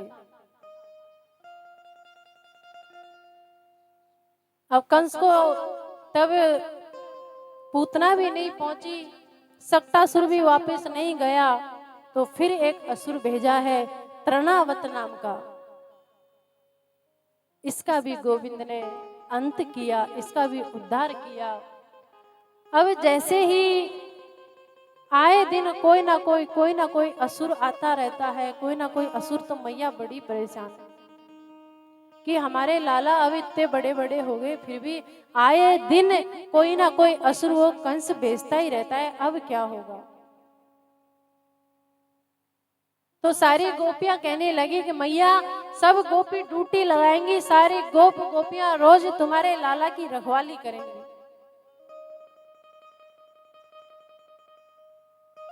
इधर वसुदेव जी के मन में आया कि लाला बड़ा हो गया, जो देवकी का 7वां गर्भ था वो रोहिणी के यहाँ आया, तो वो भी लाला बड़ा हो गया, दोनों पुत्र बड़े हो गए हैं। नंद बाबा मैया यशोदा तो भूल गई कि उनका नामकरण संस्कार भी करवाना है। तो गुप्त रूप से आज वसुदेव जी ने गर्गाचार्य जी को गोकुल में नामकरण संस्कार के लिए भेजा है। अब गोकुल में छोटे छोटे जितने भी बच्चे हैं सबका नामकरण करने लगे तो नंद बाबा को पता लगा कि हमारे गांव में बड़े विद्वान, बड़े अच्छे ज्योतिष आए हैं और हम तो भूल ही गए, हमारे लाला इतने बड़े बड़े हो गए, हमने नामकरण ही नहीं करवाया, तो क्यों ना हम लाला का नामकरण करवाए। तो यशोदा मैया से आकर के कहा कि हमें अभी अभी एक ज्योतिष से मिलके आए हैं, बड़े विद्वान हैं, बड़े अच्छे ज्योतिष हैं, तो हमारे लाला का हम नामकरण संस्कार करवा लेते हैं। मैया तो तुरंत भड़क गई, ऐसे कैसे मैं नामकरण संस्कार करने दूंगी? अरे कम से कम 6 महीने पहले से सबको निमंत्रण दूंगी, तैयारी करवाऊंगी, बड़ी धूमधाम से लाला का जन्म उत्सव मनाऊंगी, ऐसे ही थोड़ी ना मना लूंगी। फिर बाबा ने समझाया कि तुम्हारे जब से उत्सव मनता है, जब जब उत्सव मनता है तब तब कोई ना कोई विपत्ति, कोई ना कोई आपत्ति आ ही जाती है। हम ऐसा करते हैं कि हमारा लाला का जो नामकरण संस्कार हम गुप्त रूप से रख लेते हैं। मैया ने तो बिल्कुल मना कर दिया। गर्गाचार्य जी आए, गर्गाचार्य जी ने कहा कि मैया तुम धूमधाम से अगर नामकरण संस्कार करवाओ तो कोई और दूसरा ज्योतिष हेर लेना, मैं तो धूमधाम से तुम्हारा बच्चे का नाम संस्कार बिल्कुल भी नहीं करूंगा, क्योंकि धूमधाम से तुमने उत्सव मनाया, कंस को पता लगा कोई ना कोई असुर जरूर भेजेगा और मैं नहीं चाहता तुम्हारे बच्चों के ऊपर मेरी वजह से कोई आपत्ति आए, कोई कष्ट आए। अब मैया ने सोचा कि अच्छे विद्वान ज्योतिष हैं, फिर पता नहीं कोई इतना अच्छा मिले कि ना मिले। ठीक है बाबा, जो तुम कहोगे सो मैं करूंगी, किसी को पता भी नहीं लगने दूंगी, लेकिन मेरे लाला का नामकरण संस्कार करो। तो आज गर्गाचार्य जी गौशाला में नंद बाबा को लेकर के गए हैं, नामकरण संस्कार की तैयारी करवाई है, गाय के गोबर का चौका लगाया और रोहिणी मैया और यशोदा मैया दोनों पुत्रों को, दोनों लालाओं को गोद में लेकर के आई। अब यशोदा मैया ने सोचा कि नंद बाबा बड़े भोले भाले हैं, इनको कैसे पता कि ये अच्छे सच्चे और विद्वान ज्योतिष हैं, इनकी परीक्षा तो मैं ही लूंगी। तो कैसे ली जाए? ऐसे करते हैं रोहिणी बहन, जो तुम्हारा लाला है वो मैं अपनी गोद में ले लेती हूँ और जो मेरा लाला है वो मैं तुम्हें तुम्हारी गोद में दे देती हूँ। अगर सच्चे ज्योतिष होंगे तो पता लग ही जाएगा, और झूठ माट के होंगे, वैसे ढोंगी बाबा होंगे तो कुछ पता लगने वाला नहीं है। फिर तो कोई अच्छे ज्योतिष को बुला करके हम नामकरण संस्कार करवाएंगे। तो रोहिणी मैया और यशोदा मैया दोनों ने लालाओं की अदला बदली कर ली और अदला बदली करके दोनों मैया गोद में लेकर के गौशाला में पहुंच गई। गर्गाचार्य जी के सामने जाकर के चौकियों पर मैया बैठी है। गर्गाचार्य जी ने जैसे ही रोहिणी मैया के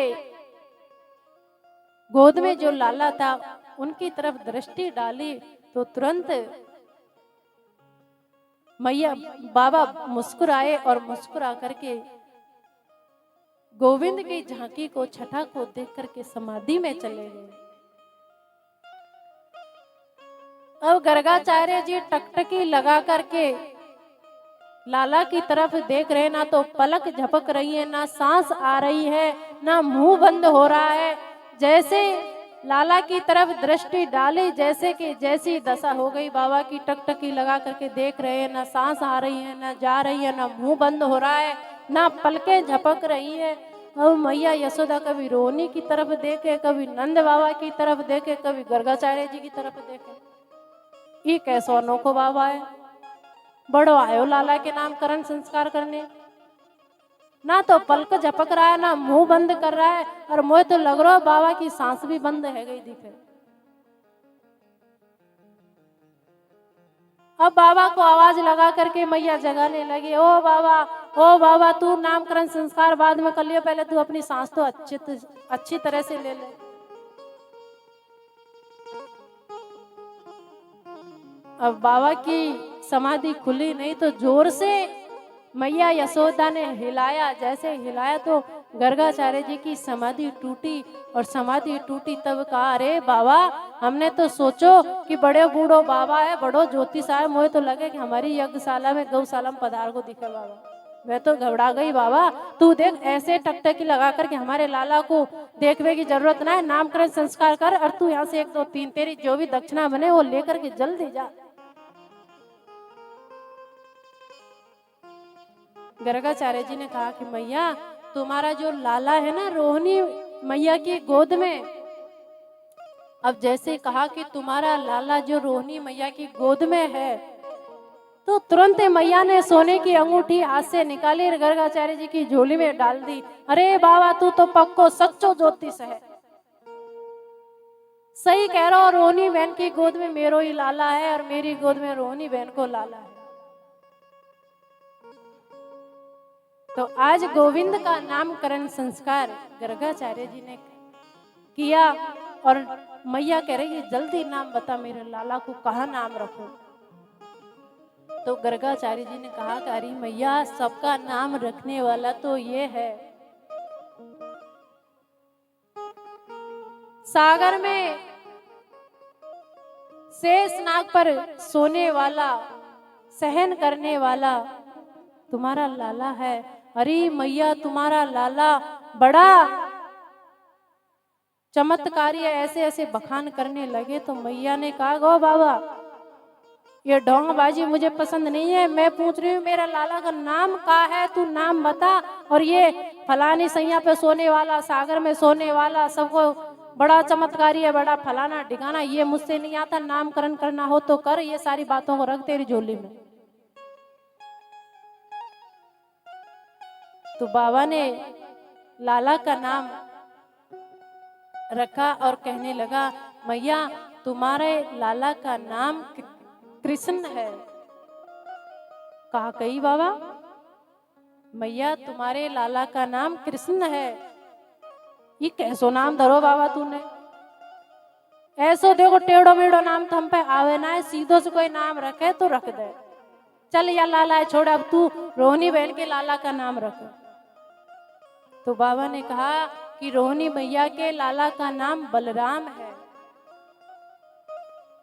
देख बाबा, हमारे बात जची ना है, चल तूने नामकरण संस्कार किए, तेरी दक्षिणा जो बनती है सो तू दक्षिणा ले, और हम तो हमारे हिसाब से, मेरे लाला से तो हम कनवा कहेंगे, रोहिणी बहन के लाला से हम बलवा कहेंगे। कनवा और बलवा हमारे दोनों लाला है, तेरे नाम तेने संस्कार किए, अब तू जाने, तेरो काम जाने, तू कह लियो या से कृष्णा कोई बलराम कछु कैसो, हम तो कनवा और बलवा कहे।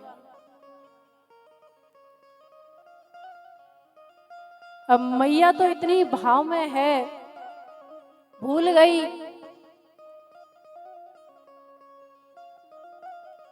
और नंद बाबा ने कहा कि जो ज्योतिष जी होते हैं, पंडित होते हैं, विद्वान होते हैं, उनको दक्षिणा भी दी जाती है और भोजन भी कराया जाता है। तू तो बार बार में कह रही है जल्दी नामकरण संस्कार करो, जल्दी दक्षिणा लेके जल्दी जा। अरे हाँ हाँ बाबा, मैं तो मेरे लाला के मारे कर रही थी, लाला को अच्छे से संभाल लूंगी। मैं अभी खीर का भोग लेके आती हूँ, खीर बना करके आती हूँ और तुम्हें खीर का प्रसाद खिलाऊंगी। तो मैया यशोदा ने खीर का भोजन बनाया और गर्गाचार्य जी को कक्ष में बिठाया, और कक्ष में बिठा करके आज खीर का प्रसाद, खीर की थाली आज गर्गाचार्य जी के सामने रखी। गर्गाचार्य जी ने दोनों आंखें बंद करके हाथ जोड़ करके भगवान का ध्यान किया और भगवान को आह्वान करने लगे, बुलाने लगे। जैसे ही आंख बंद करके भगवान का ध्यान किया, भोजन के लिए भगवान को बुलाया, तो छोटे से लाला खुटमुन खुटमुन जा करके गर्गाचार्य जी की थाली के सामने बैठ करके दोनों हाथों से खीर का प्रसाद खाने लगे, खीर पाने लगे। जैसे आवाज आई खीर खाने की, तो गर्गाचार्य जी की आंख खुली और आंख खुलते ही देखा, जोर से आवाज लगाई, अरे यशोदा मैया, तुम्हारे लाला ने मेरे खीर की थाली को झूठी कर दिए, देखो दोनों हाथों से कैसे खीर पा रहा है। मैया फिर गोद में उठा करके लेके गई, दूसरी खीर की थाली लेकर के आई। फिर गर्गाचार्य जी ने ध्यान किया फिर ध्यान करके फिर गोविंद को बुलाया, फिर खुटमन खुटमन गए, फिर थाली में प्रसाद पाने लगे। ऐसे करके कई बार मैया ने खीर बनाई। गर्गाचार्य जी भगवान का ध्यान करते, भगवान को बुलाते और छोटे से लाला पहुंच जाते। अब मैया भी दुखी, बाबा भी दुखी। जैसे ही थाली में हाथ डाला, गर्गाचार्य जी ने ध्यान किया तो जोर से गर्गाचार्य जी क्रोध में आ गए, जोर से चिल्लाने लगे, अरे मैया अगर प्रसाद पवाना हो तो पवा दो, नहीं तो हम चले। आज मैया ने 2 धमोड़े लगाए लाला के। और छोटे से लाला आज बोल पड़े, पहले तो हमें बुलाते हो, ध्यान करते हो और फिर हमें मैया से पिटवाते भी हो। अरे तुम्हें हमने कब बुलाया? अभी तो थोड़ी देर पहले तो कह रहे थे ये ब्रह्म है, ये साक्षात है, ये नारायण है, ये शेषनाग पे सोने वाला है, सागर में सोने वाला है, साक्षात नारायण का प्राकट हुआ है। अभी तो तुम मैया से बखान कर रहे थे यज्ञशाला में, और अभी कह रहे हो कि तुमने हमारे खीर का प्रसाद को झूठा कर दिया। अभी तो तुम नारायण बता रहे थे, अभी ध्यान में तुम नारायण को बुला रहे थे, तो हमने सोचा हम नारायण है तो क्यों ना हम भी जाके खीर का भोग ले ले। गर्गाचार्य जी गदगद हो गए। छोटे से लाला आज आंगन में खुटमन खुटमन खेलने लायक हो गया। दोनों भाइयों में बड़ा प्रेम है। प्रेम के साथ महलों में रहते हैं।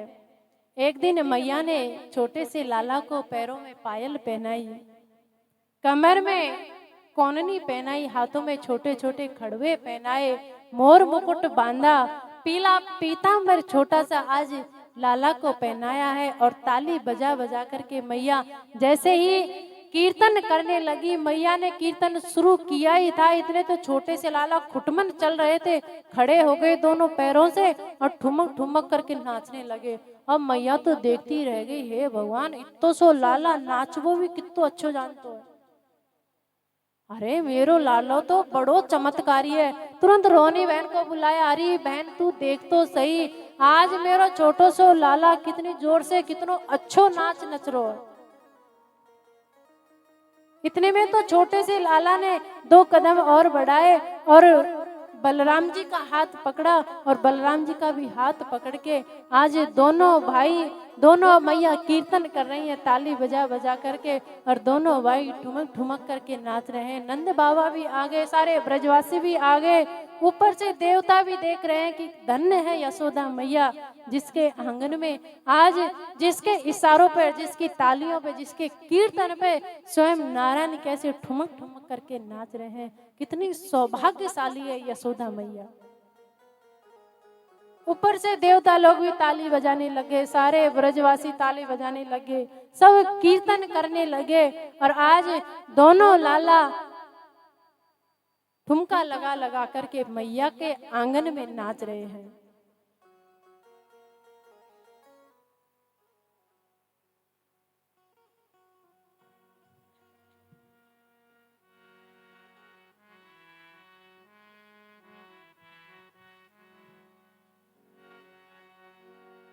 झूम झूम छननन बाजे श्याम पाँव पे जनिया, झूम झूम छननन बाजे श्याम पाँव पे जनिया, झूम छननन बाजे श्याम पाँव पे जनिया, पाँव पे जनिया श्याम पाँव पे जनिया, पाँव पे जनिया श्याम पाँव पे जनिया, हो पाँव पे जनिया श्याम पाँव पे जनिया, पाँव पे जनिया श्याम पाँव पे जनिया, झूम झूम छननन बाजे श्याम पाँव पे जनिया, झूम झूम छननन बाजे श्याम पाँव पे जनिया। जय हो।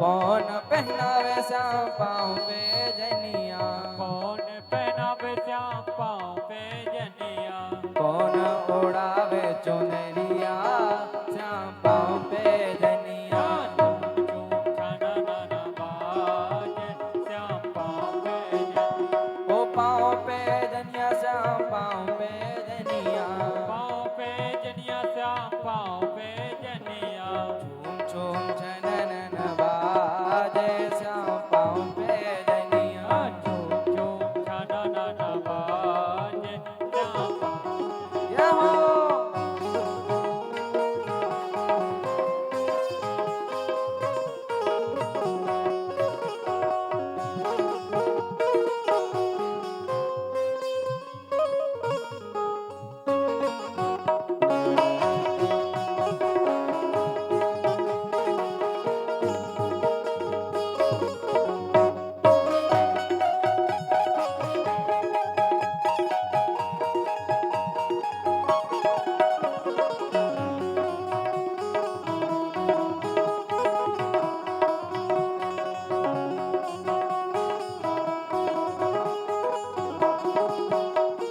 सोनरा पहनावे श्याम पाँव पे जनिया सोनारा पहनावे श्याम पाँव पे जनिया सोनरा पहनावे श्याम पाँव पे जनिया सोनारा पहनावे श्याम पाँव पे जनिया दर्जी ओढ़ावे चुनरिया श्याम पाँव पे जनिया दर्जी उड़ावे चुनरिया श्याम पाँव पे जनिया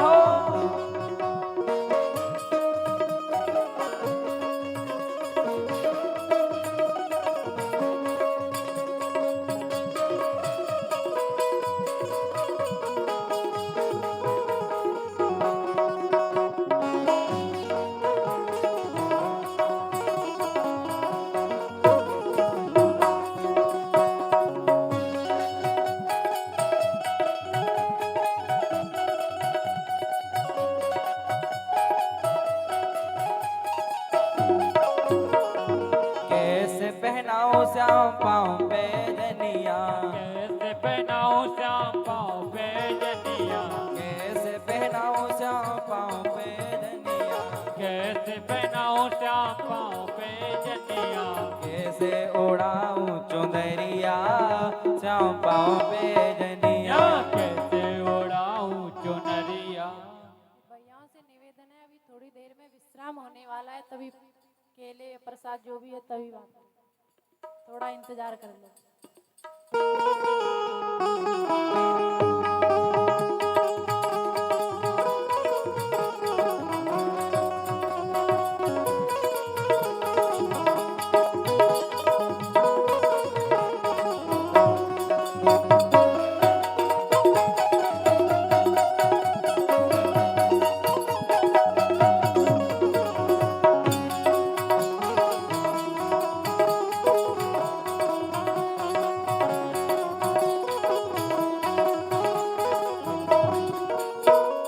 झूम झूम छनन बाजे श्याम पाँव पे जनिया झूम झूम छनन बाजे श्याम पाँव पे जनिया झूम झूम छनन बाजे श्याम पाँव पे जनिया झूम झूम छनन बाजे श्याम पाँव पे जनिया पाँव पे जनिया श्याम पाँव पे जनिया पाँव पे जनिया श्याम पाँव पे जनिया पाँव पे जनिया श्याम पाँव पे जनिया पाँव पे जनिया श्याम पाँव पे जनिया झूम झूम छनन बाजे श्याम पाँव पे जनिया झूम झूम छनन बाजे श्याम पाँव पे जनिया झूम झूम छनन बाजे श्याम पाँव पे जनिया झूम छनन बाजे श्याम पाँव पे जनिया बोले कृष्ण कन्हैया लाल की। हमारी मैयाओं को नाचने को मिल जाए तो खूब जयकारा लगे।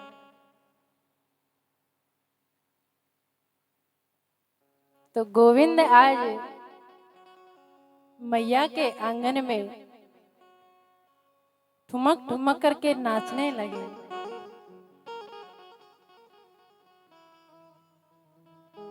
मैया के आंगन में लाला ने अनेकों लीलाएं की। दोनों भाई हमेशा साथ में रहते हैं।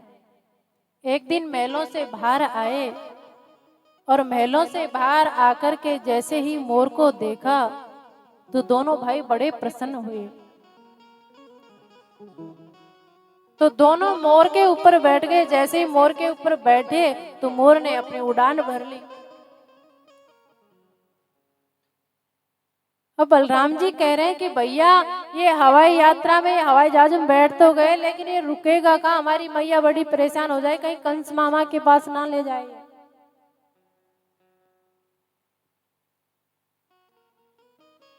लाला ने कहा कि नहीं भैया, चिंता करने की बात नहीं है, हम रोज मैया के आंगन में रहते हैं, पैदल चलते हैं। तो आज हमने देखो आकाश मंडल की, आकाश में देखो हम कैसे उड़ रहे हैं।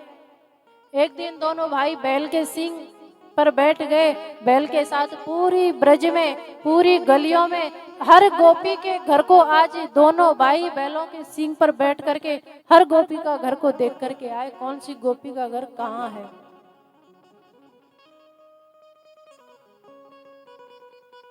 गोविंद ने अनेकों लीलाएं की। एक दिन छोटे से लाला हैं, छोटे छोटे और सखाओं को बुलाया और सखाओं को बुला करके कहने लगे कि हमारी मैया देखो सखा हमें माखन मिश्री खिलाती है। हम बड़े दोनों भाई अष्टपुष्ट हैं, तुम दोनों दुबले पतले क्यों हो? सारे सखा कमजोर हैं। तो सखाओं ने कहा कि हम ना, हमारे बाबा रोज गाय गैया चरा करके आते हैं, दूध निकालते हैं और मथुरा नगरी को पहुंचा देते हैं, हमें पीने को दूध मिलता ही नहीं है। सुबह का जो जितना बचता है, जो माखन होता है, वो सारा माखन हमारी मैया मटकी को सिर पर रख के और मथुरा नगरी पहुंचा देती है।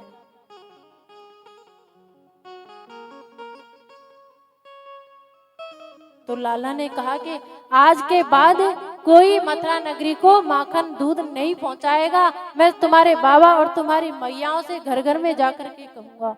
आज गोविंद बलराम जी के साथ गए और जाकर के सब गोपियों से कहा, देखो हमारे बड़े बूढ़े बाबा पूरे दिन गैया चरा करके आते हैं और तुम दूध निकाल करके मथुरा क्यों पहुंचा देती हो? हमारे जितने भी सखा हैं ये कितने कमजोर, हम किनके साथ खेलेंगे? सारे गैयाओं के बछड़े सब कमजोर हो गए हैं, तुम इनको दूध नहीं पिलाओगे तो हम कैसे बछड़े चराया करेंगे? लेकिन पूरे ब्रज में खौफ था कंस का।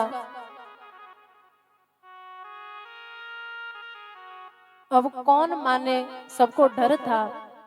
तो लाला को बच्चा समझ करके किसी ने ध्यान नहीं दिया। नित्य की बातें, रोज दूध निकालते, रोज माखन निकालते और सारा दूध माखन दही सब मथुरा को पहुंचाते। तो लाला ने सारे बच्चों को इकट्ठा किया और कहने लगे कि ऐसे तो तुम्हारे बाबा और मैया मानने वाली नहीं है, लेकिन मेरे दिमाग में एक बहुत अच्छी युक्ति आई है, उस युक्ति से हमें माखन मिश्री मिल सकता है। ऐसे करो, अपनी अपनी जो गाय हैं उनके बछड़ों को रात में तुम खोल दिया करो। एक तरफ बछड़े लग जाएंगे और एक तरफ तुम लग जाना। आधा दूध बछड़े चूकेंगे, आधा दूध तुम पीना। सुबह मैया कहाँ से दूध निकाल लेगी और कैसे मथुरा पहुंचाएगी? अरे लाला, बात तो तूने सही कही है, कल से ऐसे ही करेंगे। सारे सखाओं ने ऐसा ही करना आरंभ किया और आज गोविंद भी पूरी रात फेरी लगाई सबकी गौशाला में। सारी गायों के बछड़ों को गोपी जगती उससे पहले ही चुखा करके पूरा दूध को समाप्त करके और खूंटे से बांध करके वापस आ जाती। सुबह गाय गोपियां आती गाय का दूध निकालने के लिए, बछड़े छोड़ती तो बछड़े तो ना तो गैयाओं की तरफ जाते और ना गैयाओं के नीचे कोई दूध है। अब गोपी बड़ी परेशान। एक दो दिन तो देखा, आपस में चर्चाएं करने लगी, अरे बहन पूरे दिन तो हमारे जो पति देव हैं सारे दिन गैया चरा के आते हैं, ना शाम को दूध देते हैं ना सुबह हमारी गैया दूध देती है। गैया कोई तकलीफ नहीं, खूब अष्टपुष्ट है, हमारे बछड़े भी खूब अष्टपुष्ट है, पता नहीं इनको क्या हो रहा है। और कंस के पास अगर माखन दूध मिश्री नहीं पहुंचेगा तो वो तो दंडित करने के लिए यहाँ आ जाएगा। अब सारी गोपियां सोचे कि बात क्या है।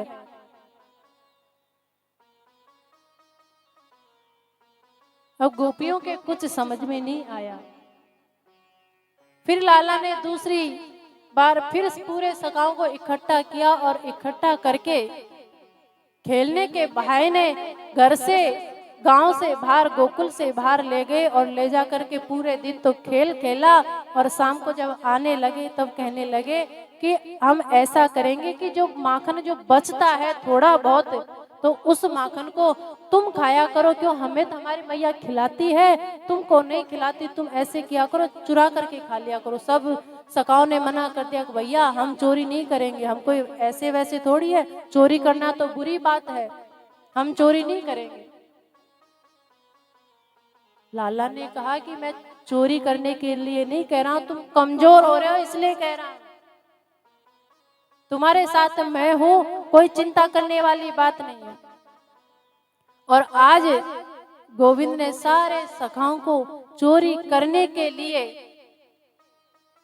तैयार कर दे। सारे सखाओं ने तैयार हो गए, बोला जैसे हमारा लाला कहेगा वैसा ही हम करेंगे, चलो आज किसके घर चोरी करनी है। तो लाला ने कहा सबसे पहले मेरी मैया के यहाँ चोरी करने के लिए जाएंगे।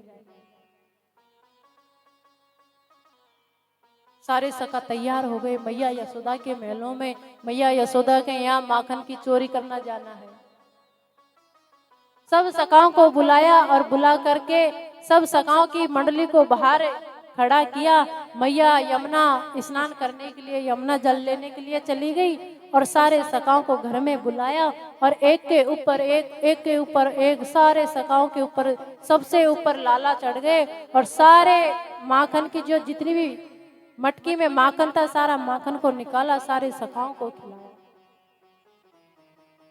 और जैसे ही मैया की आवाज आई कि मैया यमुना स्नान करके आ गई, सारे सखा भाग गए और लाला छीके से लटके ही रह गए।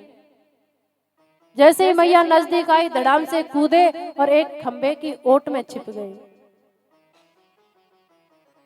अब जैसे ही खंबे की ओट में लाला छिपे और लाला ने मुड़ के देखा कि मैया मेरे पीछे तो नहीं है, तो खंबे पे नजर पड़ी, खंबा शीशे का था, दर्पण था उसमें, तो लाला को अपनी जैसा एक लाला दिखने लगा। तो लाला ने सोचा, गोविंद ने सोचा सही बचने का उपाय है, तो कमर के हाथ लगा करके कहने लगे कि देख लाला, मैंने भी माखन खाया, तूने भी माखन खाया, मैं तेरी नहीं कहूंगा और तू मेरी मत कहियो। तो अगर तू मेरी नहीं कहेगा, मैं तेरी नहीं कहूंगा, तो मैया को पता कैसे चलेगा, ना तेरे पे डांट पड़ेगी ना मेरे पे मार पड़ेगी, दोनों ही बच जाएंगे। अब ये दृश्य को मैया देख रही थी और मैया को जोर से हंसी आ गई कि मेरा कितना भोला लाला है, जिसको ये भी पता नहीं कि दर्पण में खुद ही से बात कर रहा है।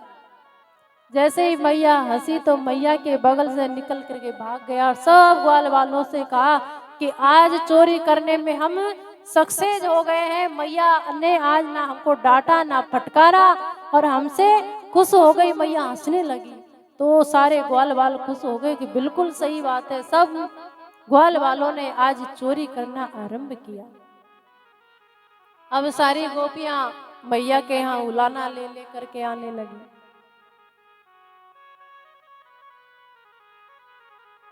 एक गोपी आई और गोपी ने आकर के कहा, अरे यशोदा मैया, हमारी गैया तो दूध नहीं देती, थोड़ा बहुत दूध बचता है उसका हम माखन जमाती हैं, दही जमाती है, तो उस दही को तुम्हारा लाला जाता है, माखन को खा करके वापस आ जाता है, सारे ग्वाल वालों को साथ में सखाओं को लेकर के जाता है, हम तो बड़ी परेशान बड़ी दुखी हैं। मैया ने कहा कि मेरे लाला को कोई कमी थोड़ी है माखन की, जो तुम्हारे घर का माखन चुराएगा। अरे मेरे लाला के बाबा के यहाँ 9 लाख गाय है, कोई 1-2 गाय नहीं है। तुम तो मटकी की बात करते हो, मेरे घर में तो बड़ी बड़े परछाओं के परछा माखन के भरे हैं, तुम्हारे घर का माखन क्यों चुराएगा मेरा लाला। एक गोपी पीछे खड़ी थी, दौड़ के आगे आई, ओ मैया, तुम्हारा लाला चोर है और तुम्हारे लाला ने जितने भी छोटे छोटे बच्चे थे सबको चोर बना दिया है। तुम्हारा लाला इतना चोर है, इतना बदमाश है कि रोज हमारे घर में जाता है, माखन खाता है, बचा हुआ माखन ग्वाल वालों को खिलाता है और जो बच जाता है माखन उसको बंदरों को खिलाता है। अरे तो मेरा लाला कितना माखन खाता होगा? छोटा सा तो लाला है, 2-4 ग्राम खाता होगा। थोड़ा सा माखन तुम प्यार से दे दिया करो। अरे मैया ये उपाय भी हमने करके देख लिया। तुम्हारा जो लाला है, हम कहते हैं कि माखन हम जब परस के देते हैं थाली में तो कहता है कि तुम्हारो ये परसो भयो माखन तो मैं बिल्कुल भी अच्छो नहीं लगे, मोए तो चोरी को माखन ही अच्छो लगे। मैया बड़ी दुखी हैं, बड़ी परेशान है। मैया ने कहा तो ऐसा किया करो, मेरा लाला जब माखन खाने जाता है तो लाला अभी छोटा है, सके भी इसके छोटे छोटे हैं, तो ऐसा किया करो माखन को छीके पे टांग दिया करो। जब मटकी इतनी ऊपर ही रहेगी तो माखन हाथ में ही नहीं आएगा, तो तुम्हारा माखन मेरा लाला खाएगा कैसे? एक गोपी कोने में खड़ी थी, दौड़ करके वो गोपी आगे आई, अरे मैया तुम्हारा लाला बड़ा उद्यमी है, ये काम भी मैंने करके देख लिया। मैंने तो पीपल के पेड़ में माखन की मटकी को रखा था, छीका इतने ऊपर बांधा, तेरा लाला आया और आकर के सारे सखाओं को बुलाया, नीचे से एक इतना बड़ा डंडा लेकर के और माखन की मटकी में जोर से मारा। ऐसी बढ़िया नलकी बनी, सारे ग्वाल वालों ने हाथ लगा करके सारे माखन को खाया और लास्ट में मटकी को छोड़ी भी नहीं, जोर से धड़ाम से फेंकी और उस मटकी को फोड़ करके आ गया। तेरे लाला से कैसे बचे? हम मैया सुन सुन के हैरान हो गई कि मेरे लाला इतना बड़ा चोर हो गया, इतना बड़ा उद्यमी हो गया, सारी ब्रज की गोपियां इससे परेशान है। तो लाला को मैया ने खूब समझाया और मैया के सामने तो लाला गोविंद ऐसे हो जाते जैसे कुछ किया ही नहीं हो, दोनों हाथों को जोड़ करके ऐसे घबरा जाते हैं कि मैया ये जितनी भी गोपियां हैं ना ये सब झूठी हैं, हम ना बिल्कुल भी माखन नहीं चुराते, ये सारी गोपी बिल्कुल झूठ बोलते हैं, मोए तो इन गोपियों की बातन में कोई साजिश लगती है। मैया ने कही कौन सी साजिश? अरे मैया मोए तो ऐसी लगता है कि ये गोपी कहीं इनके मन में ये भाव तो नहीं है कि छोटा लाला है और अभी से या कि अगर चोरी को हम नाम लगाएंगे या को नाम बदनाम है जागो तो मैया के आंगन में कैसे बहू आएगी। हमें तो ऐसा लगता है हमारे ब्याह नहीं होने देंगे, अभी से हमें चोर बना रही है, हमारा ब्याह कौन करेगा? अब जैसे ब्याह की बात सुनी तो मैया तो जोर से हंसने लगी। अरे लाला पैदा है कि सीधो ना भयो बातें, पहले तू ब्याह की बात करवे लगो। देख लाला कुछ भी हो, मैं आज के बाद में बिल्कुल भी हुलाना सुनना नहीं चाहती, जो माखन खाना हो सब मेरे घर में, मेरे पास, मेरी गोद में, मेरे आंगन में बैठ के खाना है। तेरे जितने भी सखा है सबको मैं माखन खिलाऊंगी, लेकिन ये हुलाना जो आज गोपी लेकर के आई है ये हुलाना मुझे बिल्कुल भी पसंद नहीं है। आज के बाद में अगर मुझसे किसी ने कहा कि तेरा लाला चोर है तो मैं तेरे से कुट्टी हो जाऊंगी, बिल्कुल भी बात नहीं करूंगी।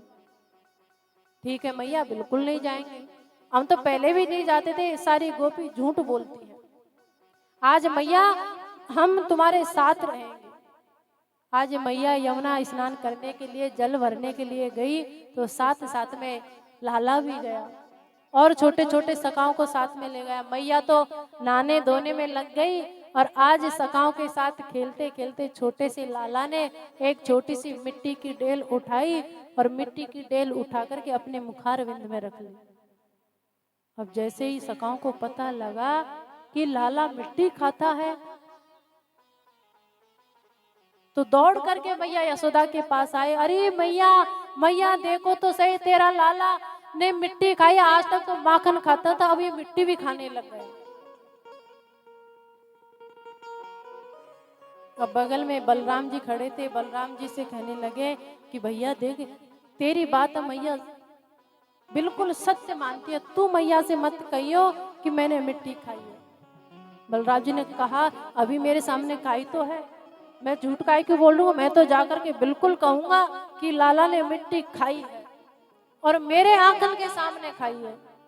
लाला ने कही ठीक है कह दियो, मैं भी कहूंगा कि मैया भैया है ना बलदाऊ जो बड़े बड़े भांग के गोला खाता है।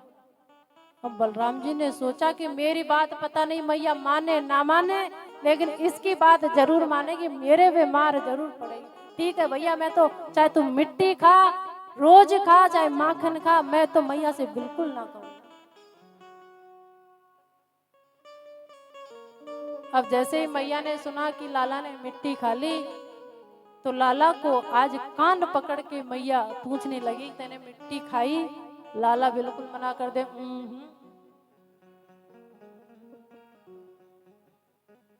मैया कभी इस गाल पर मारती है कभी इस बाल पर कुलचा मारती है, लेकिन लाला ना तो मुंह खोले ना हाँ कहे। आज मैया ने जोर से धमकाया छड़ी हाथ में लेकर के, और मैया ने कहा कि तेरा मुंह खोले तब पता चलेगा तूने मिट्टी खाई है कि नहीं खाई है। सारे सका झूठ नहीं बोल सकते, तूने मिट्टी अवश्य खाई है।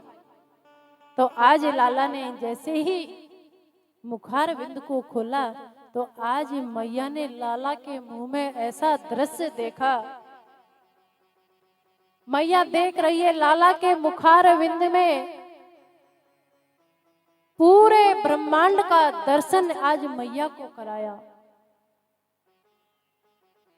गोलोक के दर्शन कराए, इंद्रलोक के दर्शन कराए, पृथ्वी लोक के दर्शन कराए, और पृथ्वी लोक पे जो व्रज है 84 कोस का, वो व्रज के मैया ने लाला के मुखारविंद में दर्शन किए। उस 84 कोस में जो नंदगाम है, उस नंदगाम में जो मैया का महल है, और मैया के महल के भी मैया ने दर्शन किए। यमुना के किनारे बैठ करके लाला का कान पकड़ के मैया मुखारविंद को खुलवा रही है, वो भी दर्शन मैया ने किए। तो मैया तो चक्कर आकर के धड़ाम से जमीन पर गिर पड़ी। अब जैसे ही भी मैया की गिरने की आवाज सुनी तो लाला ने आंख खोली, मुंह बंद किया और मैया को जगाने लगे। माया को आदेश दिया कि जल्दी आकर के मैया को संभालो, सब बातों को भुला दो, नहीं तो मैया मुझे भगवान बना बैठेगी, और भगवान की तो क्या दशा होती है आपको सब पता है। मैया अगर भगवान बना देगी तो हमें आलवारी में ले जाकर के बिठा देगी, 2 अगरबत्ती सुबह की, 2 शाम की, 2 चिनोरी मिश्री की सुबह और 2 शाम। और कहूँ आ गया नौता तो फिर तो कहते हैं कि तुम तो 1 गिलास दूध पी लेना ठाकुर जी, और हम तो आज लड्डू खाने के लिए जा रहे हैं, अब तुम्हारे लिए क्या चूल्हा जलाना। तो ऐसा भगवान हमको तो कतई नहीं बनना, हमें तो मैया का लाला बनकर के रहना है, उसी में हमें आनंद है। हम ब्रज में आनंद लेने के लिए आए हैं, माखन खाने के लिए आए हैं, भगवान बनने के लिए नहीं आए। तो मैया को माया ने सब कुछ भुला दिया। फिर मैया को थोड़ा थोड़ा याद रहा कि मुझे कछु सौपन सो आयो लाला, मैंने तेरे मुखार में कछु देखो। अरे मैया मेरे मुखारविंद में का देखो? अरे लाला मैंने बहुत कछु देखो तेरे मुखारविंद। अरे मैया तू भावड़ी है गई है, देख मेरे मुंह में कछु ना है, वो तो तूने मिट्टी की कही, मैंने मिट्टी खाई नहीं, तो यह वजह से तूने झूठ बोली जाते चक्कर आ गए। तो अरे लाला सही, अब मैं तेरे ऊपर कभी शक नहीं करूंगी। ठीक है मैया, ये गोपी माखन की अगर हमसे कहेंगी चोरी की तो तुम मानो? अरे लाला कतई नहीं, मैं तो तेरी बात मानूंगी, काऊ की बात नहीं मानू, और तो और नंद बाबा की भी बात नहीं मानूंगी तो मेरे लाला की बात मानूंगी। अब लाला को क्या चाहिए, बोली वाली मैया को बहला दिया बातों में। घर पे आई और घर पे आकर के लाला को गोद में बिठाया, गोद में बिठा करके माखन खिलाने लगी। गाय का दूध लेकर के आई। आज गाय का दूध लेकर के मैया ने अपने हाथों से दूध को गर्म किया, दूध को जमाया, और दूसरे दिन सुबह होते ही, भोर होते ही, जैसे ही मैया दूध बिलोने लगी, दही बिलोने लगी, लाला को आवाज आई घमर घमर की। तो लाला चारपाई से उठ करके आया और मैया के लहंगे को पकड़ लिया। मैया हमें तो माखन चाहिए। अरे लाला अभी माखन निकलने में थोड़ा समय है, थोड़ी देर तू और खेल ले, सो ले, अभी मैं माखन ताजा निकालती हूँ और अभी खिलाऊंगी। ना मैया हमें तो अभी माखन चाहिए। अब लाला को खूब बहलाने की कोशिश की, लेकिन लाला ने तो जिद पकड़ ली, हमें तो माखन चाहिए। अब मैया ने सोचा कि माखन अभी निकला नहीं है और लाला की तो जिद है, माखन चाहिए, तो इसको कौन सी बातों में बहला। अरे लाला तू देखे अभी माखन निकालूंगी, फिर माखन खाएगो, फिर तू बड़ो है जाएगो, फिर तेरे यहाँ एक सुंदर एक लाली को के संग तेरो ब्याह करेंगे, और देखो वो लाली भी इस आंगन में खेलेगी, बहुत अच्छो लगेगो। अच्छा मैया हमारो ब्याह है वो, हाँ लाला तेरो सुंदर ब्याह करूंगी, बड़ी धूमधाम से ब्याह करूंगी, तेरे लिए एक छोटी सी दुल्हन लेके आऊंगी। अब तो लाला बस दुल्हन के पीछे पड़ गया, हमें तो दुल्हन चाहिए मैया, हमें तो ब्याह करना है और अभी दुल्हन चाहिए। मैया ने कही कैसी चाहिए? अरे मैया ऐसी दुल्हन चाहिए जो हम खेलवे के ताई जावे तो छोटी सी दुल्हन को जेब में रख के ले जाए, ऐसी दुल्हन चाहिए। अब लाला दुल्हन के पीछे पड़ गए, हमारा तो अभी ब्याह होना चाहिए, अभी घर में दुल्हन आनी चाहिए, हम तो दुल्हन के साथ ही खेलेंगे। मैया ने सोची इसको बातों में बहलाने के चक्कर में और ज्यादा फंसा दिया। तो मैया की दृष्टि जैसे ही ऊपर गई तो चंद्रमा दिखाई पड़ा। अरे लाला देखे चंदा मामा कितना अच्छा है, कि इतनी जोर से चमक मार रहा है, ये देख चंदा मामा की तरफ देख, मैं अभी माखन निकालती हूँ। अब जैसे फिर दोबारा छाछ करने के लिए मैया तैयार हुई तो फिर लाला रोने लगा, हमें तो चंदा मामा चाहिए। अब लाला को गोद में लेकर के बातों में बहला रही है, इतने में नंद बाबा आए और नंद बाबा ने कहा, अरे यशोदा सुबह सुबह आज तू लाला को लेकर के बैठी है, जितना भी दूध था गैया का सारा दूध बरसी में फैल गया, उबल उबल के बाहर जा रहा है। मैया ने उस लाला को गोद से उतारा और उतार करके उस दूध को रोकने के लिए गई। लाला को बड़ा गुस्सा आया, अभी तो हमें कभी कंधे पे बिठा रही थी, कभी गोद में बिठा रही थी, कह रही थी तेरा ब्याह करूंगी, छोटी सी दुल्हन लेके आऊंगी, और ना तो हमें दुल्हन दी और ना हमें माखन दिया, ना हमें गोद में बिठाया, और दूध को रोकने के लिए चले गई। लाला को गुस्सा चढ़ा, एक पत्थर उठाया, जोर से माखन की मटकी में फेंका, पूरे आंगन में माखनी माखन हो गया।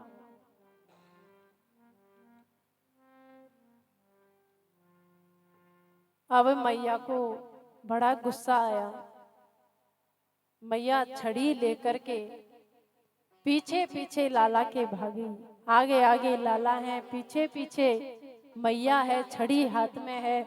मैया थक गई लेकिन लाला हाथ नहीं आए। देवता लोग इस दृश्य को देख रहे हैं कि देखो यशोदा मैया कितनी भाग्यशाली है, जिसके डर के मारे पूरा संसार कांपता है, पूरे देवगण कांपते हैं। आज वो मैया के छड़ी के आगे वो ब्रह्म ऐसे डर रहा है, ऐसे कांप रहा है जैसे कोई साधारण बालक हो। मैया आवाज लगाने लगी, देख लाला मैं तो थक गई हूँ, मेरे तो तू हाथ आ नहीं रहा, तू ही आजा मेरे पास। अरे मैया पहले तो ये छड़ी को तू दूर फेंक तो मैं आऊंगा। मैया ने हाथ से छड़ी फेंकी और लाला ने आकर के मैया की गोद में जैसे ही बैठने की कोशिश की, मैया ने तुरंत कान पकड़ लिया और कान पकड़ करके आज मैया ने लाला को उखल से बांध दिया और सुबह का समय था, यमुना स्नान करने के लिए पहुंच गई। अब लाला इतने कहाँ भले हैं जो चुपचाप उखल से बंध के बैठे रहे। मैया तो चली गई, सब गोपियां देख देख करके लाला की तरफ हंस रही है कि आज मैया के काबू में आयो। अभी छोटे छोटे सखा भी परेशान है कि छोटा सा हमारा सखा है और आज मैया ने इतनी जोर से इसको उखल से बांध दिया, अब कैसे होगी। सारे सखा देख करके वो भी यमुना स्नान करने के लिए चले गए।